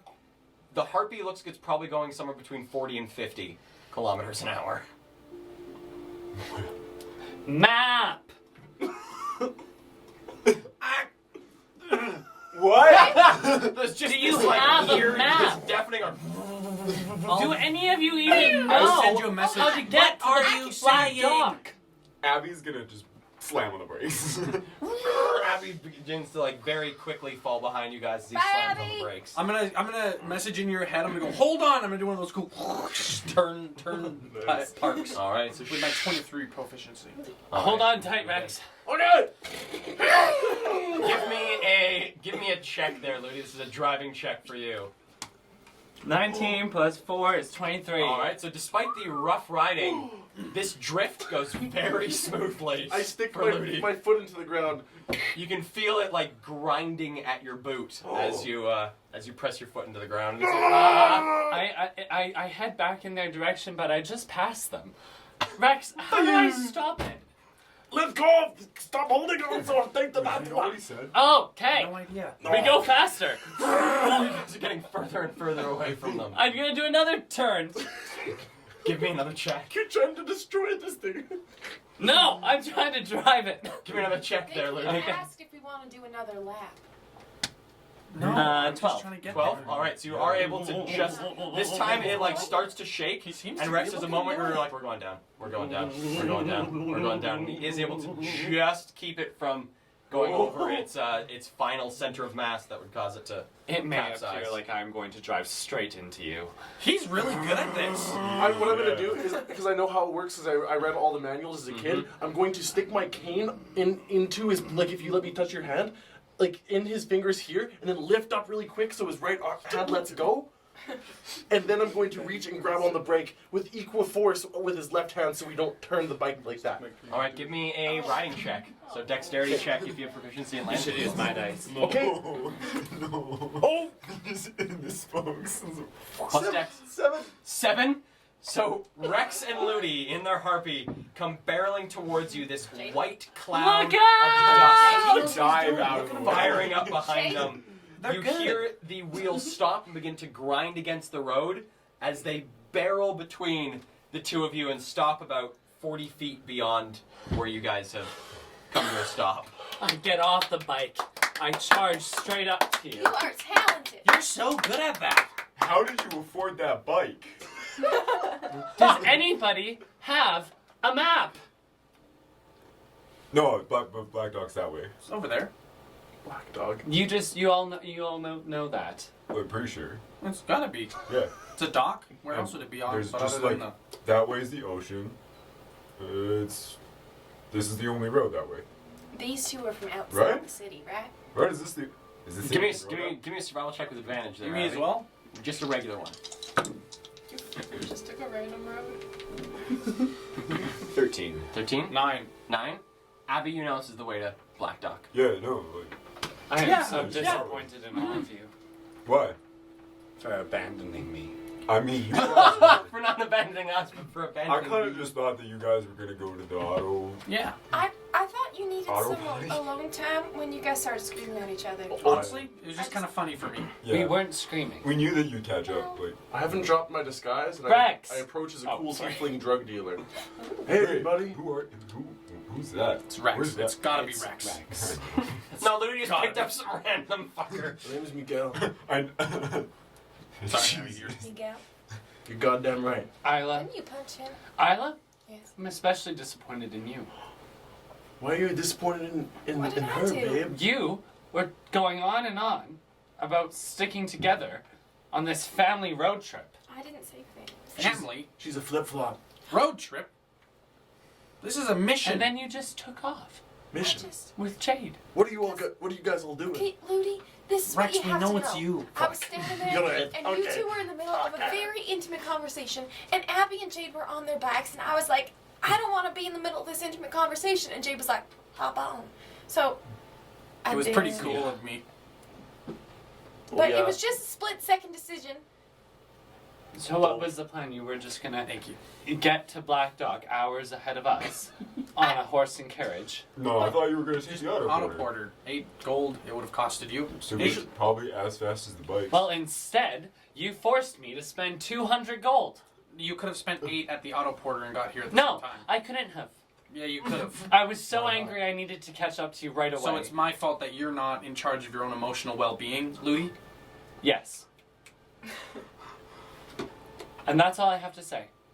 I get back on the bike. Rex, we're going to Black Dog. I have something to say. As Ludi's walking away, Rex? that bike is so cool. Rex, do you want to be driven away from on a motorbike for a second time today? As I'm backing up, I say, I have literally dreamt of this moment for years. I am so happy to be here in the wastes. And then I climb on the bike and say, hit it, Ludi! The bike for a moment, the front lifts up, comes back down. He's so good at it. Yeah. For someone who didn't want to ride a bike. I head to Black Dog. Alright, do you guys follow after? I just take a moment to kind of like take it all in, like just what Ludi said to me, just to kind of go. I think I'm starting to understand him. And then I'll kind of slowly get onto my bike and. Isla? Yeah, oh, I'm coming.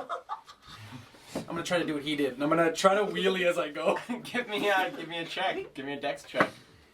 Oh yeah, 22. 22, you're able to do it. This time you're able to actually move for a little bit with the wheeling before coming down.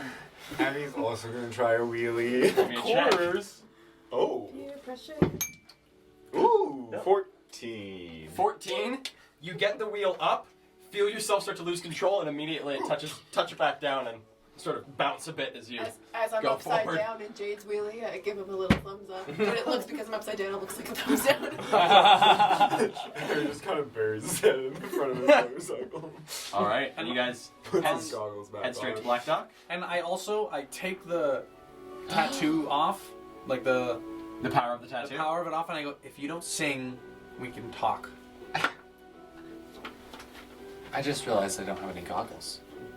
No, you don't. You're sort of squinting like every so often, like bug, bit of sand.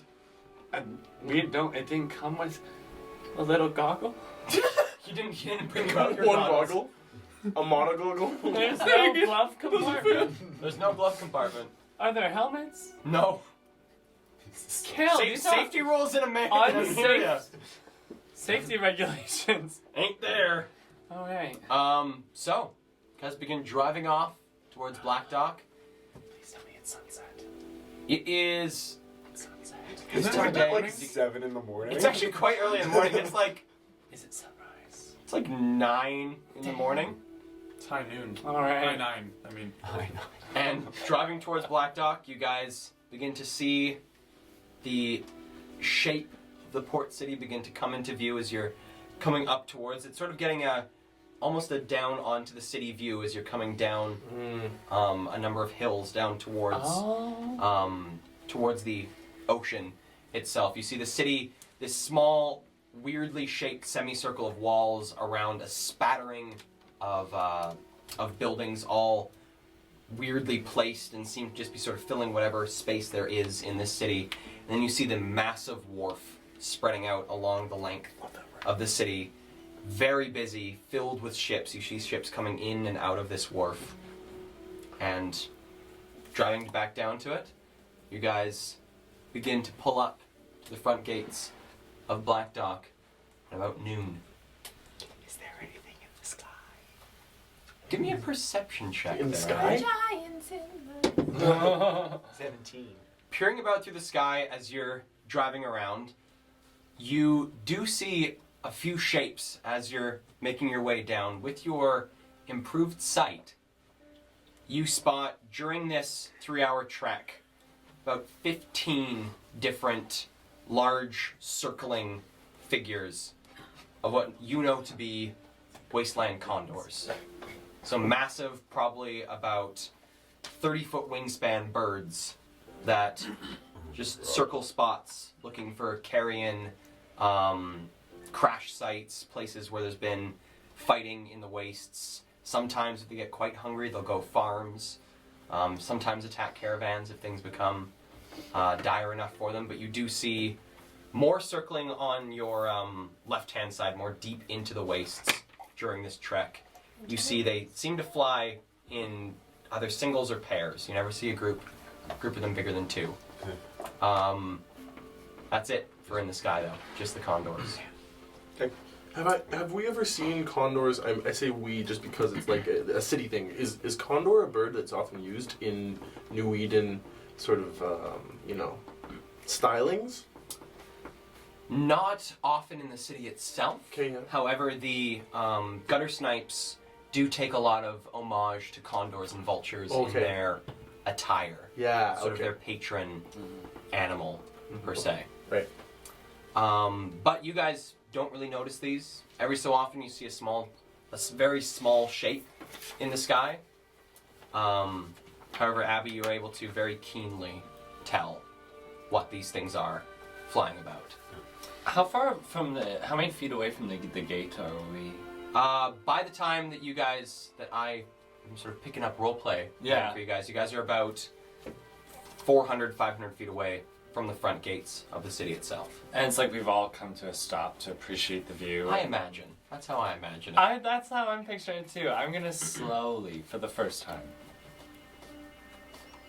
approach the gate. Okay. That's Slowly. a very cool first memory, Jay. I'm glad you shared that with me. I literally haven't said a thing to you. You can talk. 3 hours later, I haven't said a thing to you.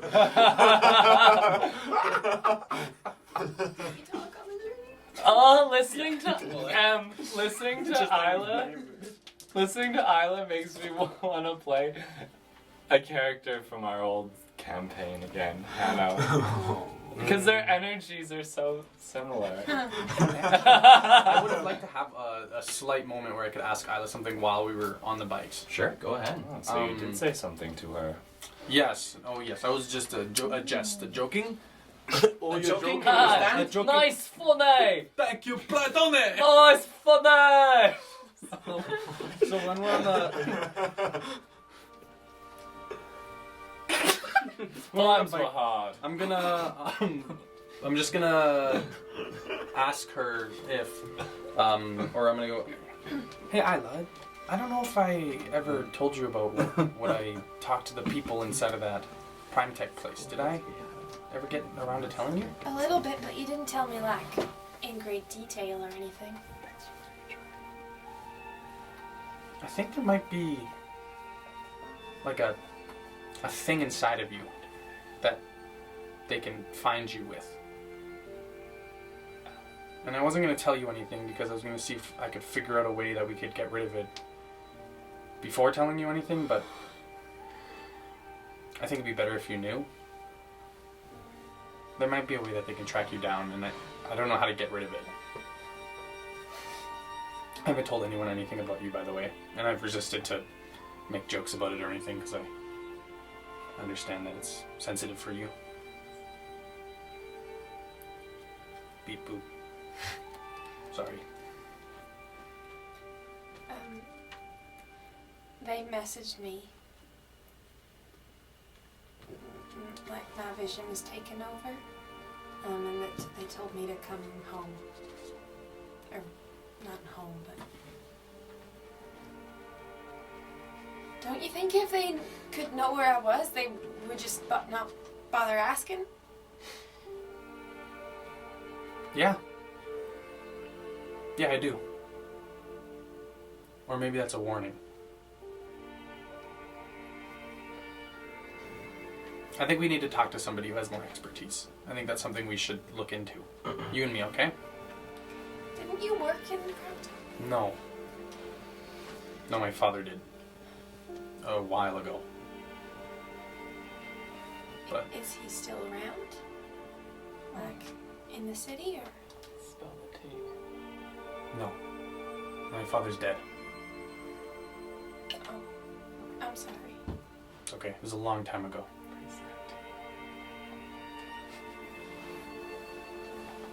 Where do we find somebody that won't turn me in? I have no idea. But we just keep our eyes open and look for opportunities. And I'm sure something will come up. Just Posing it to the DM. I just got that. I also, my first impulse was to force somebody to help us. But I think that, I'm sure there's somebody in this city that we can find that is willing, or out of the city, probably actually more viable. Maybe. People don't like us, Jade. No, they don't. Well, I say us. I've never met anyone like me, but people don't like me. Well, I think everyone on these bikes likes you. Yeah, no, they like what I think, what they think I am, but they won't like me when they know what I am, and so we just have to be careful, I think. Why do you think that's true? I haven't, hasn't made me not like you. Maybe you're special. I don't think I'm special. I think you're special. Thank you. Alright. So, you guys pull up 500 feet away from the gates itself. You guys approach. Yeah, slowly I head down the hill after we all take in the view. And I'm gonna pull the cart or the motor, the Harpy? steam bike, Mm-hmm. steam putt bike over about 20 feet away from the gate, and I'm going to approach the guard at the gate. Okay. Before you go, I say, Ruby, do you have the papers? Yeah, Good. I want to see if they have a garage outside the city where we can leave the bikes. Approaching the gates, you see these two large black towers flanking a large, sort of faded iron portcullis. And as you approach, you see on the right-hand tower, there's a small booth sort of created. And as you approach, a head peeks out towards you. Yes? What can I do for you? We're just wondering if there's a garage outside the city. Yes. Where we can park our bikes. You make your way towards the north entrance. Garage there. Okay. You have your papers with you? Yeah. Can we show them up there, or do you want to see them here? Give a persuasion check.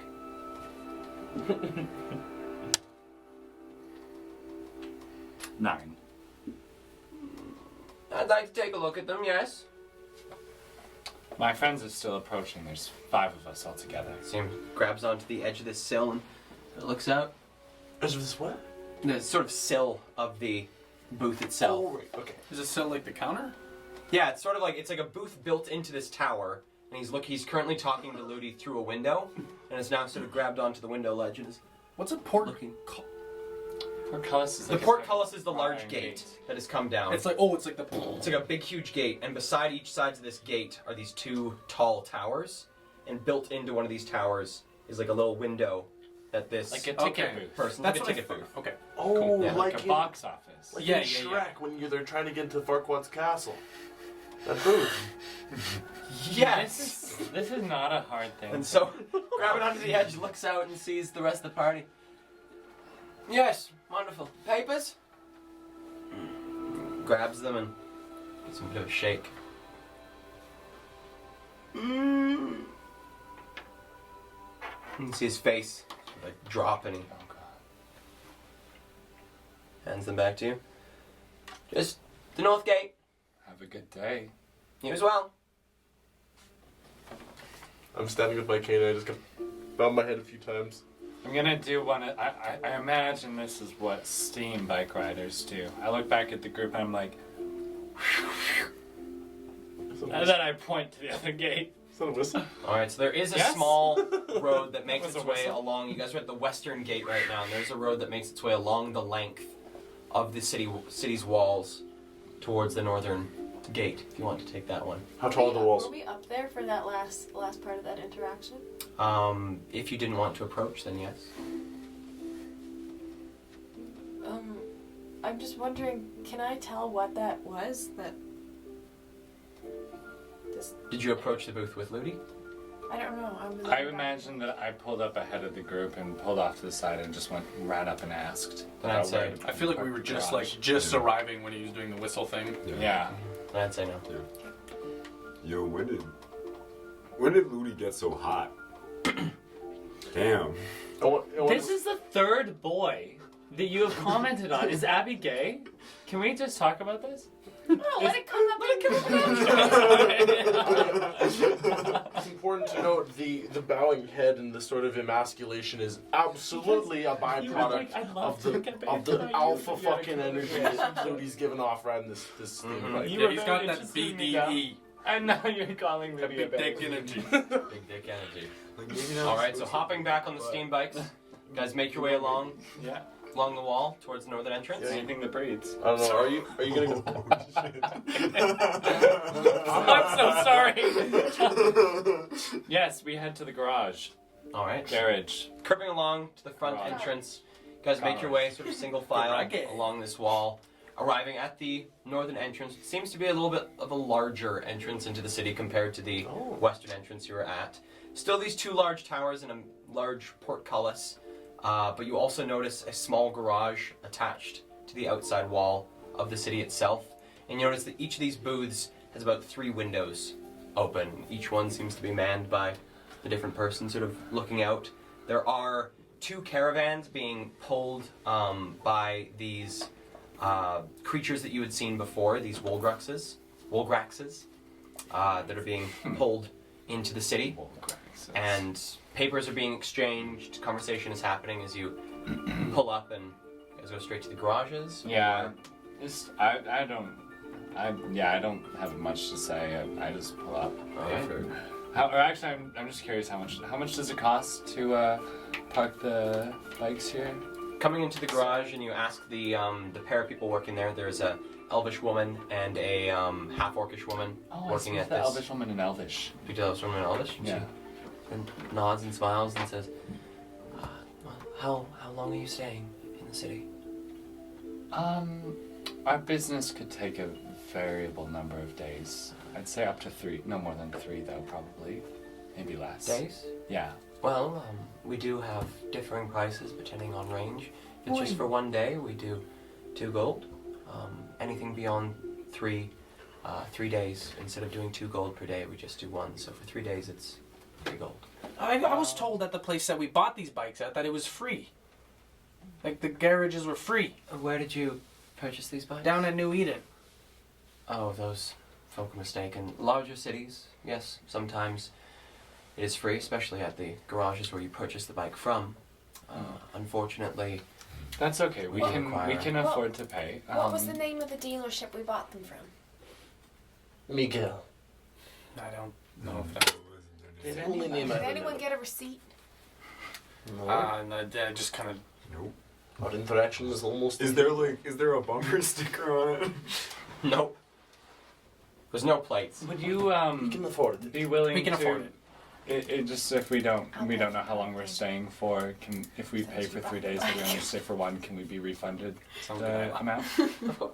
Okay, great. I'll yeah, I think we should probably pay for a couple days, right? Pay 3 gold for 3 days. That's a good deal. Okay. Now, if we take them earlier, like say if we leave after only 2 Yes, days. we will get a refund. I just asked. No, I'm not wanting a refund. I'm just because the price is different. So you said it's 2 gold for every day, or once you hit 3 days, it's a gold a day. So if we pay you 3 gold now, then we take it after 2 days. Do we have to give you another gold? No. Okay. And is there any way for us to say it's not you? Like, how do we know our bike will be safe and we can get it back? We will give you a ticket. Your bikes will all be labeled with the ticket. Good, because this bike is very valuable. I'm not sure if you know that. Well, it is a harpy, yeah. It's just a bike. Oh, she said that. Sorry. She works in a garage. I'm Just- sure she knows. Okay, Rex. I just bought it. It's tacky. It does look new. Not used is what Here you she's go. saying. 3 gold. Takes the 3 No, gold from you. tacky. You always say the 2 names in one breath. The half-orcish woman disappears into Oh, I the gave her garage 3 proper, and the elvish woman takes the 3 gold there, and yourself Yeah. takes the 3 gold. The half-orcish woman comes back out and sort of sifts through this small little, what looks to be almost like a key ring full of these metal plates, probably about like 3 inches on each side, and flips through some of them and pulls one off this key ring and gives it to, sort of motions it towards the group. Passes it to there. And looking onto it, you see it's a small little iron placard that all it has written on it is 3E. And the elvish woman says, It says the same all of thing. your bikes will be stored in this unit. Simply bring it back and we'll see that your bikes are returned. And if we were to lose it by accident, will you remember me? Unfortunately, we do have some paperwork that would need to be gone through if one of these is lost, so do try and keep it in a Yeah, it's safe okay. place.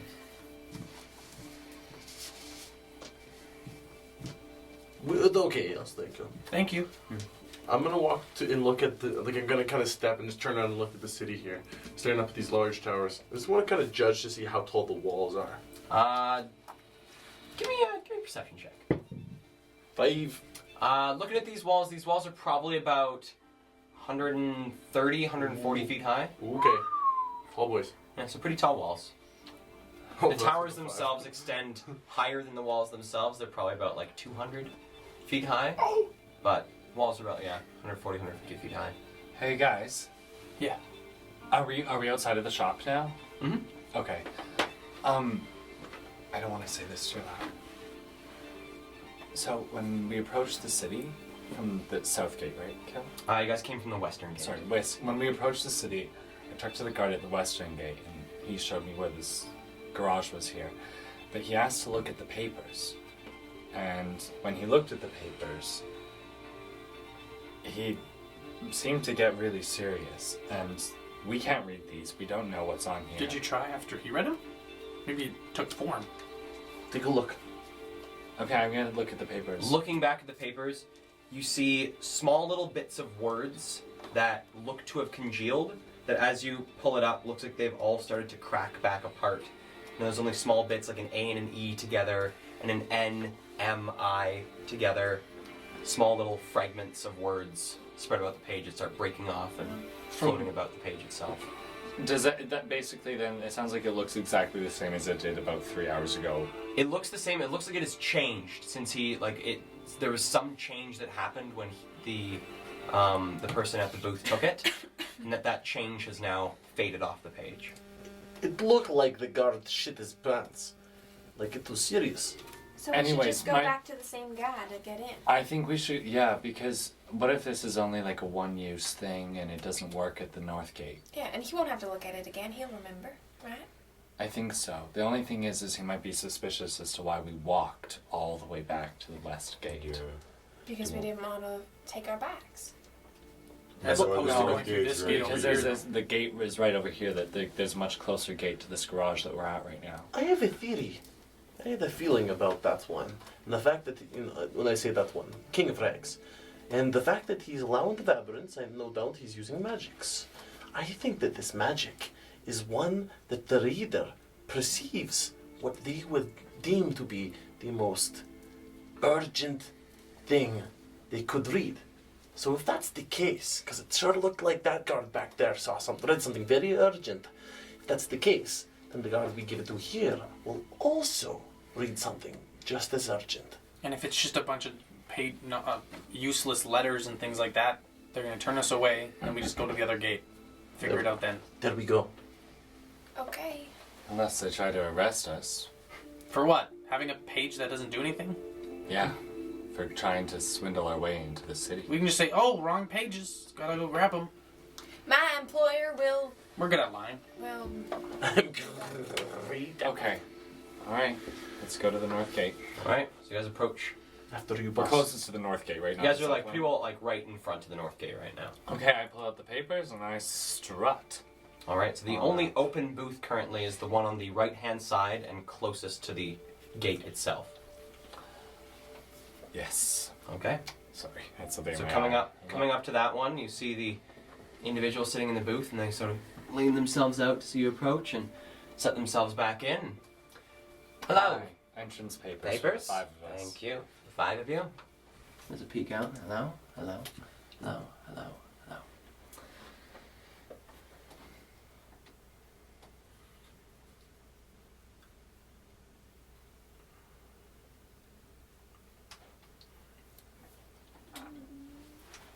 Can I gauge what that reaction is? Give me an insight check. Me too. Oh, well, oh. Because didn't you put your Yeah, it's still only a 16. 16? 6. 6? Oh. Did anyone else want to? Well, I mean, I was 16? in my personal life trying to gauge what your face was Okay. actually saying. Give me an insight check. Perception? Insight. Oh, insight. Sorry, I wasn't trying to do anything. 12. 12? Yeah. Alright, so both of you are able to gauge that there's something very intense and of great import on these pages, but it's hard to tell what exactly. But the person seems very sort of like very serious Okay. about what is on these pages. and as soon as she gives them back to Ludi, I grab them from him and I try to read them. Alright, looking at the pages, you see words that are still remaining that begin to immediately crack. Looks like the moment that they left their hands, they started to shatter back apart.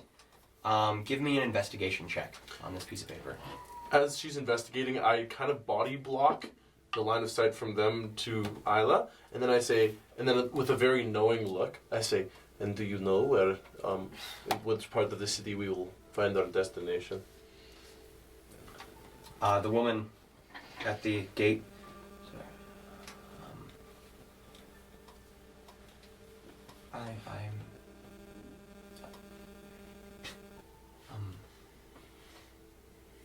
And she just sort of goes, she doesn't really know what to say.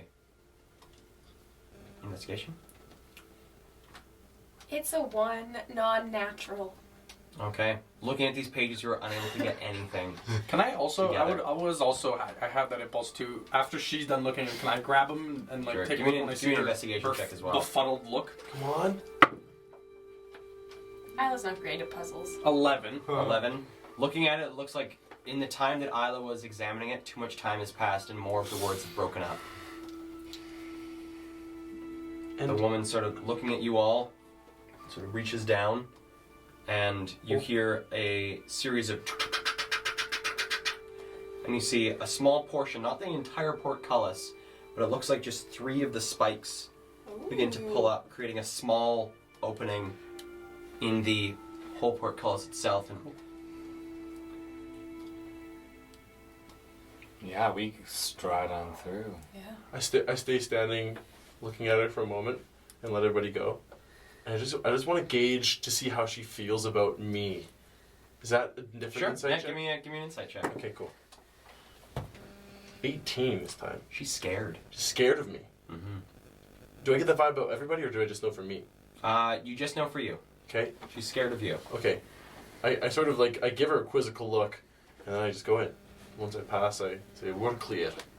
So what do you guys think? Watches you as you go back in, and so shakes her head, and you hear behind you, dum, dum, dum. As the 3 pegs of this portcullis come down, and you find yourselves on the dirt streets of Black Dock. There is a thick smell of salt water in the air as you are quite close to the water. You can hear the ringing of bells from boats. You can hear the sound of people shouting down at the docks. The streets themselves are almost entirely dirt and mud, as most of it has been worn down by travel and caravans coming through. The streets themselves are populated, but not busy.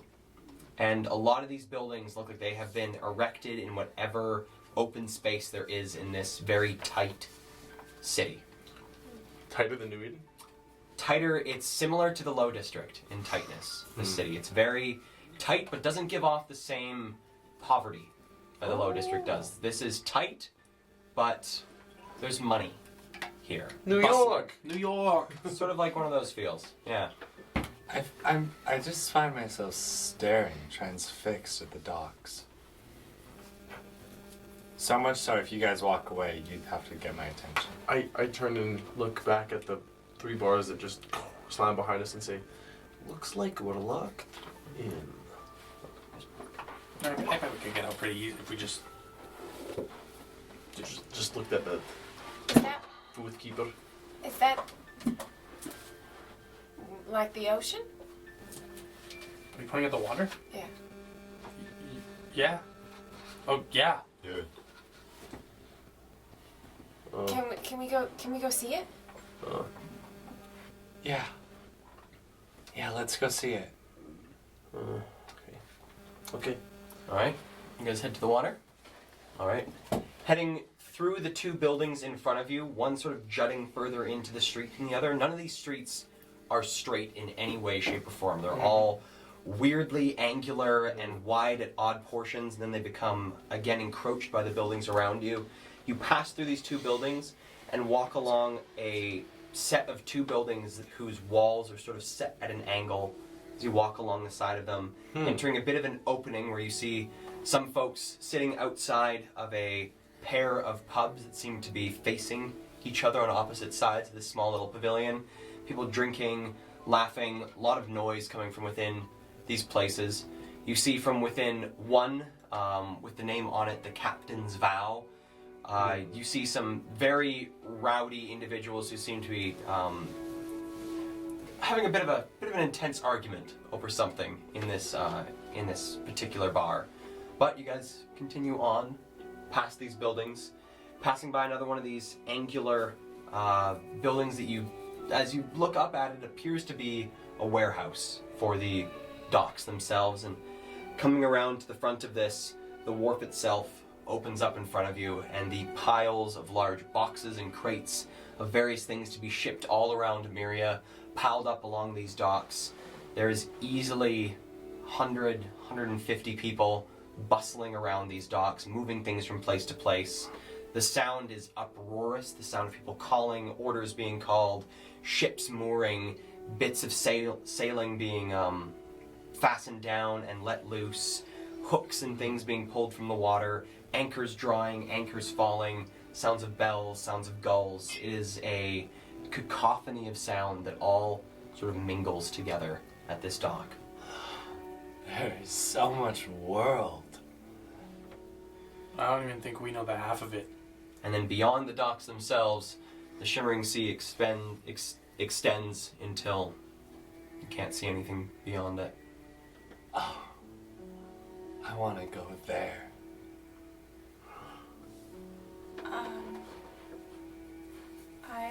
walk to the edge of the dock. All right. Coming up to the edge of the dock, there is a bit of a railing that looks down towards the water. I look down. All right. Clear? Or... Peering down into the water, it's pretty clear. It's a bit mucked from all the work that happens on the docks and things falling in and mud and dirt falling into the water itself. But peering in, give me a perception check. 9.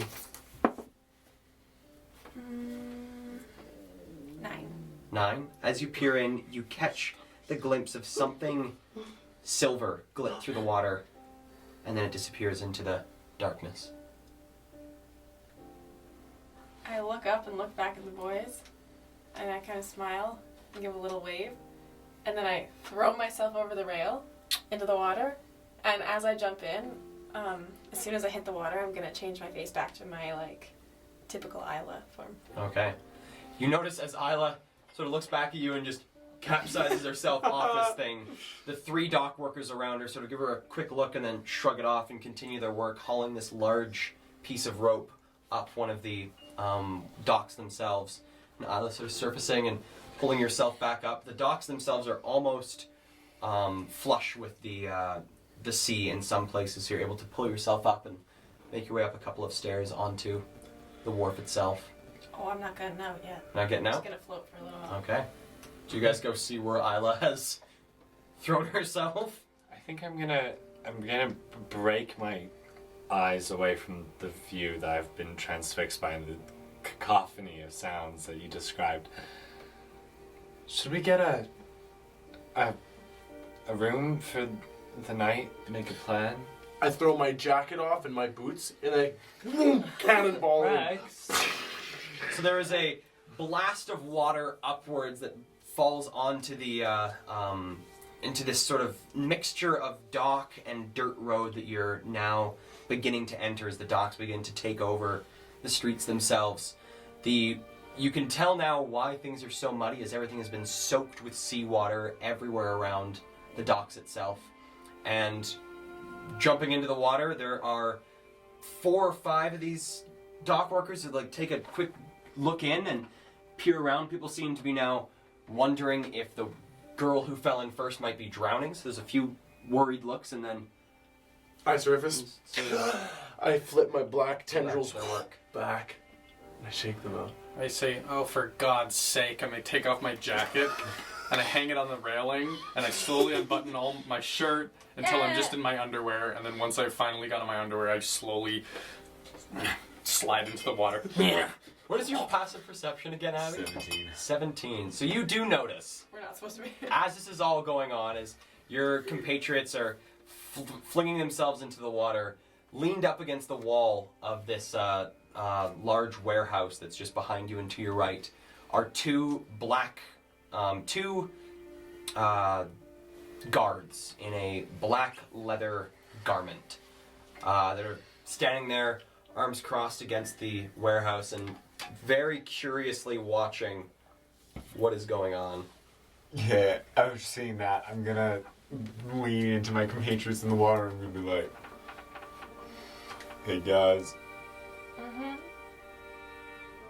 I think this is getting us some unwanted attention. Maybe, let's try to keep our heads low for a little bit till we figure out what the city's about. Yeah, let's get out. Get out. I look up at Abby, and then I put a hand on the dock, coming over. I kind of like slide up to you guys and get my face kind of close and say, "Black dragons are born in water. It feels like I'm being born again." Halflings aren't. I'll lift you up a bit, put your butt onto the dock, as much as I try. Also, you notice Rex has gotten like skinnier and frailer.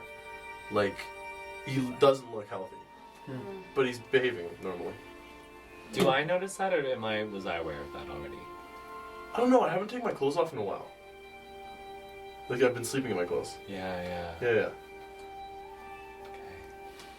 So you do notice that if you're looking down at the docks. Yeah. Like, kind of gaunt, sunken ribcage. I wait to say anything until we're in private. I won't say anything now. I'll get dressed, Okay. All right, you guys get Geared up. back in your Just kind of clothes. shake off. I never took anything off. A little bit of I was a little just. bit of dampness putting your clothes back on. Isla, you are like your clothes are sticking. I'm also wearing entirely leather. They're sticking to you. Are there any telltale electric shocks? No, just clothes sticking to her body. You Sir feel a lot of Lucy's one of the first times you've ever felt so much discomfort from clothes. They feel insanely uncomfortable. Insanely. I take in my hair because I have that real long curly eye like right now. I just shake it up like this, so the boys probably get sprayed. It's like a dog shaking out. There's a reason I Like, took off my it clothes. might get in your way, so you have to like duck under it. So, do we want to get a room for the night, or I mean, it's still early, right? It's probably checkout time. I mean a room for the day, a place to It's about 1 p.m. a private place to Do we want to discuss? start working or do we want to take a rest day? Well, I think we want to start working. Yes. so I let's do. just go to where we're going. Do we know where we're going? Yes. If you would, everybody, let's take a walk down the docks. It's loud enough that no one will be able to hear our conversation, but if we stay close, we can hear each other. People can. Vikma. Sounds good. As we start walking, I don't think that we should talk about any details in public. Okay, well, I'll be subtle. We're just getting work done. It's what I'm best at. I The say, King of Rags warned us the ravens were around here too. It's not safe to talk on the streets. We haven't mentioned anything. What are we talking about? I speak in your head now. But why are we talking? Don't we know what we're doing? I can't respond, can I? No. Not in You her can give head. me eyes or a face or whatever. It's them who want to talk, not me. I say, as we're walking, I'm assuming we're walking, not just standing in the middle of this. Yeah, we're walking. Down the dock. The seamstresses, those who stitch, are not good. There's no way that we can let their business stand. They've ruined so many people's lives, children's. And in fact, I think that they might be infringing on our business. I look at you saying that. Your business? No, that's right. Yeah. The betting business. Something like that. So we're going to need to disrupt them, of course. Of course. Of course. And Is that? I mean, we've already disrupted them, but do we even know the name of our contact? Yeah. well, we I know speak in everyone's Person? head. Vikma. Oh. Vikma. When did we find that out? That is her name, yes, and not someone's name who we were supposed to talk to. Vikma is the name of the leader of the patchwork. And this sector, that's what they told me, right? You were told that Vikma Would probably be here. is in Black Dock.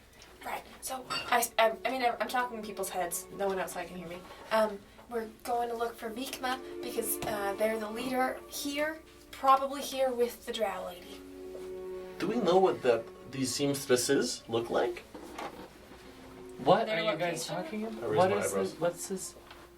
Do I know what the seamstresses are? Give me a flat int roll there, Lodi.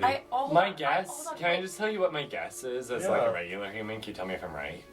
Is it just a nickname for the people, gang members of the Patchwork? Yes. Okay, never mind. Okay, I know what we're talking about. Now. I just wanted to make sure if we were like, yeah, okay, You got it. I'm It's a very smart cover. yeah. Thank you. Thank you. Yeah, I love it. Do we know what the seamstress looks like? No, we know their name is Vikma, and we know that they're whenever I speak, I'm just gonna say it now. Whenever Yeah. I speak when we're in public, I'm just speaking in their heads. So I just say that out loud, no in response. But I will speak in everyone's head, so you all are on the same page. And then I nod and say, Well, we do know where their tailor shop is. So do we just go in and buy something? Oh, that actually is a good idea. Do we go in and buy something, or do we go in and ask to speak to the manager? Maybe. Can we do that? Maybe someone goes in and I buys can something. certainly do that. I don't know if My middle name is Karen. It might be a good idea to at least get a little bit of information without, blowing our cover, being from the bedding industry. Mm-hmm. Because if they know that we're in the linen business as well, they're going to want to take us out. Oh, I hate this. I just want to know what the plan is. It's all about formulation, my friend. I think that if we go in there balls to the wall, we could get something done, or we could fall into a trap that they had planned from the beginning. Do we just walk in and ask to speak with the lady that we are looking for? What if 2 people walk in, 3 people wait outside? One of the people who walk in is Jadera, who can talk to the people outside without speaking out loud. I am walking in. Okay, then you walk in with one other person, and you see what's going on, and then the rest of us can go in around the back if we need to. Or like you let us, whoever's inside will let the people on the outside know what needs to happen. I think And the that people we on the should. outside can either come in or go in through a different direction because I think But that we're- maybe just this once we should stick together. I don't for sure we can stick together if you want, but our goal here is not to take down rivals. It's to find a woman. Yes. Yeah. So, So- if we go in full guns blazing, we might not find a woman. How about we go in full friendly family? I can Feeling. walk in without them knowing I'm walking in. Wait a second. I think we're skipping a step. We've just got here. We haven't even found the shop yet. Let's go look around. But my point is, they have no incentive to just show us where that elven lady is. No. So we need. We need to sneak in. Because, listen, and do you remember the last place that we went to? It was a front. If you walked into the front and asked to speak to the manager, they're not going to give you the leader of the gang. Why not? If we walk in and we say we know what you're doing, we have a friend who is... What if we show them the papers? I don't think they'll care. No. We don't know what those papers say. All we know is that they they make people give us what we want. If they just I've already been thinking they might help us get back into New Eden. if they just worked on any random person, then why can't we see anything on them? Yeah. Because they transform how other people see. Yeah, but how come it specifically doesn't the work with five. us? That's the question I'm answering. If you'd listen to it, I think all Those your five- answers beg more questions, Louie. you didn't even listen to my. I've been listening to you talk this whole time and you're just freaking out and getting all I'm crazy sorry, over but you what? interrupted my sentence halfway through it. What I'm saying is that those 5 papers transform how everyone else sees us. So they don't transform how we see ourselves. But how does There's the 5 papers. Each how does one the- belongs to one of us. But then, if I looked at Isla's, I should see information, Exactly. right? Just because I'm not just looking at mine. Okay, yeah. How that's- does it know what's us 5? How does it know what's not? Right? My suspicion is that That makes the sense. King of Reg set the target of the spell to be black guards of this place.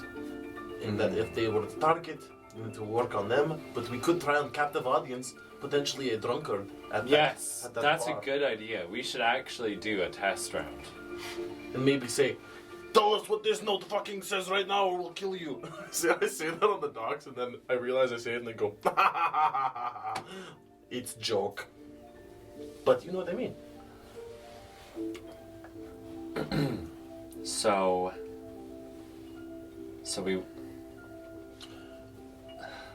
We cannot make plan on how we're going to deal with the seamstresses until we figure out where this place is. Don't we know? If we yes, but if we get there and then we start trying to figure it out, then we're gonna look suspicious because we're standing outside the shop for such a long time. Yeah. Well, we look and we find. Why don't we can just walk in and look around. We don't have to have a plan. It's called scouting. It's called investigating. Do you not know how to walk into a place and act like you're not doing something stupid and suspicious? So just to clarify, you guys have been walking down the docks Yeah. whilst talking like this? Or whilst chatting? Mm-hmm. Passive perception 17, correct? Yeah. So as you are all having this conversation, yes. Abby, you notice amidst the people on the dock wearing various uniforms for the various companies that they work for, one in particular catches your eye. As you near the second last wharf, and you're sort of talking to your friends and glancing about where you're going and talking to your friends, you notice the clothing on one person that is created out of scraps of different types of leather. And watching them go, you watch them as they walk over and up a gangplank onto a massive metal ship named the Maelstrom. And that is where we're going to end the session. Thank you guys so much for watching Dungeons and Drama Majors and for sticking with us to the end. We really appreciate all the support you guys are giving us from the community. Is absolutely fantastic, and we are so very, very blessed. Any final announcements besides jokey jokes? Yeah, I have an announcement. That was sick. It's not a fucking tailor shop. It's a boat. It's a big old boat. And we've just been walking there the entire time Yes! without realizing. I was like, oh my god, they're walking down the wharf. They're gonna get there at some point. Did that person hear what we were saying? Is No, they were just a person in the gang's uniform. As we were all arguing, Abby was looking around and noticed a guy from the Patchwork walk onto a boat. Their fucking headquarters. When we're talking about where it could be or what, how Oh we're gonna my find god! it, we just naturally walked there. How are we gonna get onto a fucking boat? He walked up a gangplank. There's a gangplank. We go on the Yes, gangplank. the gangplank. For the gang. We are not the gang. You guys know, like, Easy. like when they tried to assassinate Franz Ferdinand, they fucked up, and then one guy got a sandwich, and then came back out, and there he was. Yeah. This is what this is. Really? Yeah. I didn't realize it. So their first attempt to assassinate Franz Ferdinand was It unsuccessful? didn't work, and then Oh. later on, the guy was like, "I'm gonna." Was grab it that, sandwich." or was it like that they all got really scared and didn't end up doing it? And Oh, then, I think that And then was the the dude one, went to yeah. get a sandwich, and then he walked out. He had the pistol for the job, and that's when he saw him. And he was like, "I could just do it." Yeah. Is that World War One? So- That's World War One. Yeah. I'm just With like, that, really with our sorry. history lesson here, thanks once again for tuning into Dungeons and Drama Majors. We have quotes. Quotes, yes. Oh, quotes! So this is the first one. It's from Isla. Rex prays to the Dark One. This is also early the session. You washed bodies? No, I washed cabbage. That was good. Ilabi, which was one of your names for the Ilabi. Ilabi. Oh, Il Abe. Ilabe, yeah. Il Abe. Yeah. Il Abe. This is another Rex one. No, not reasonable. This is another Rex one. I will show you the world. And then this is Ludi. I will get hurt on the butt. I also just put McGule's arm movements or shoulder movements, which is really funny. Miguel, yeah.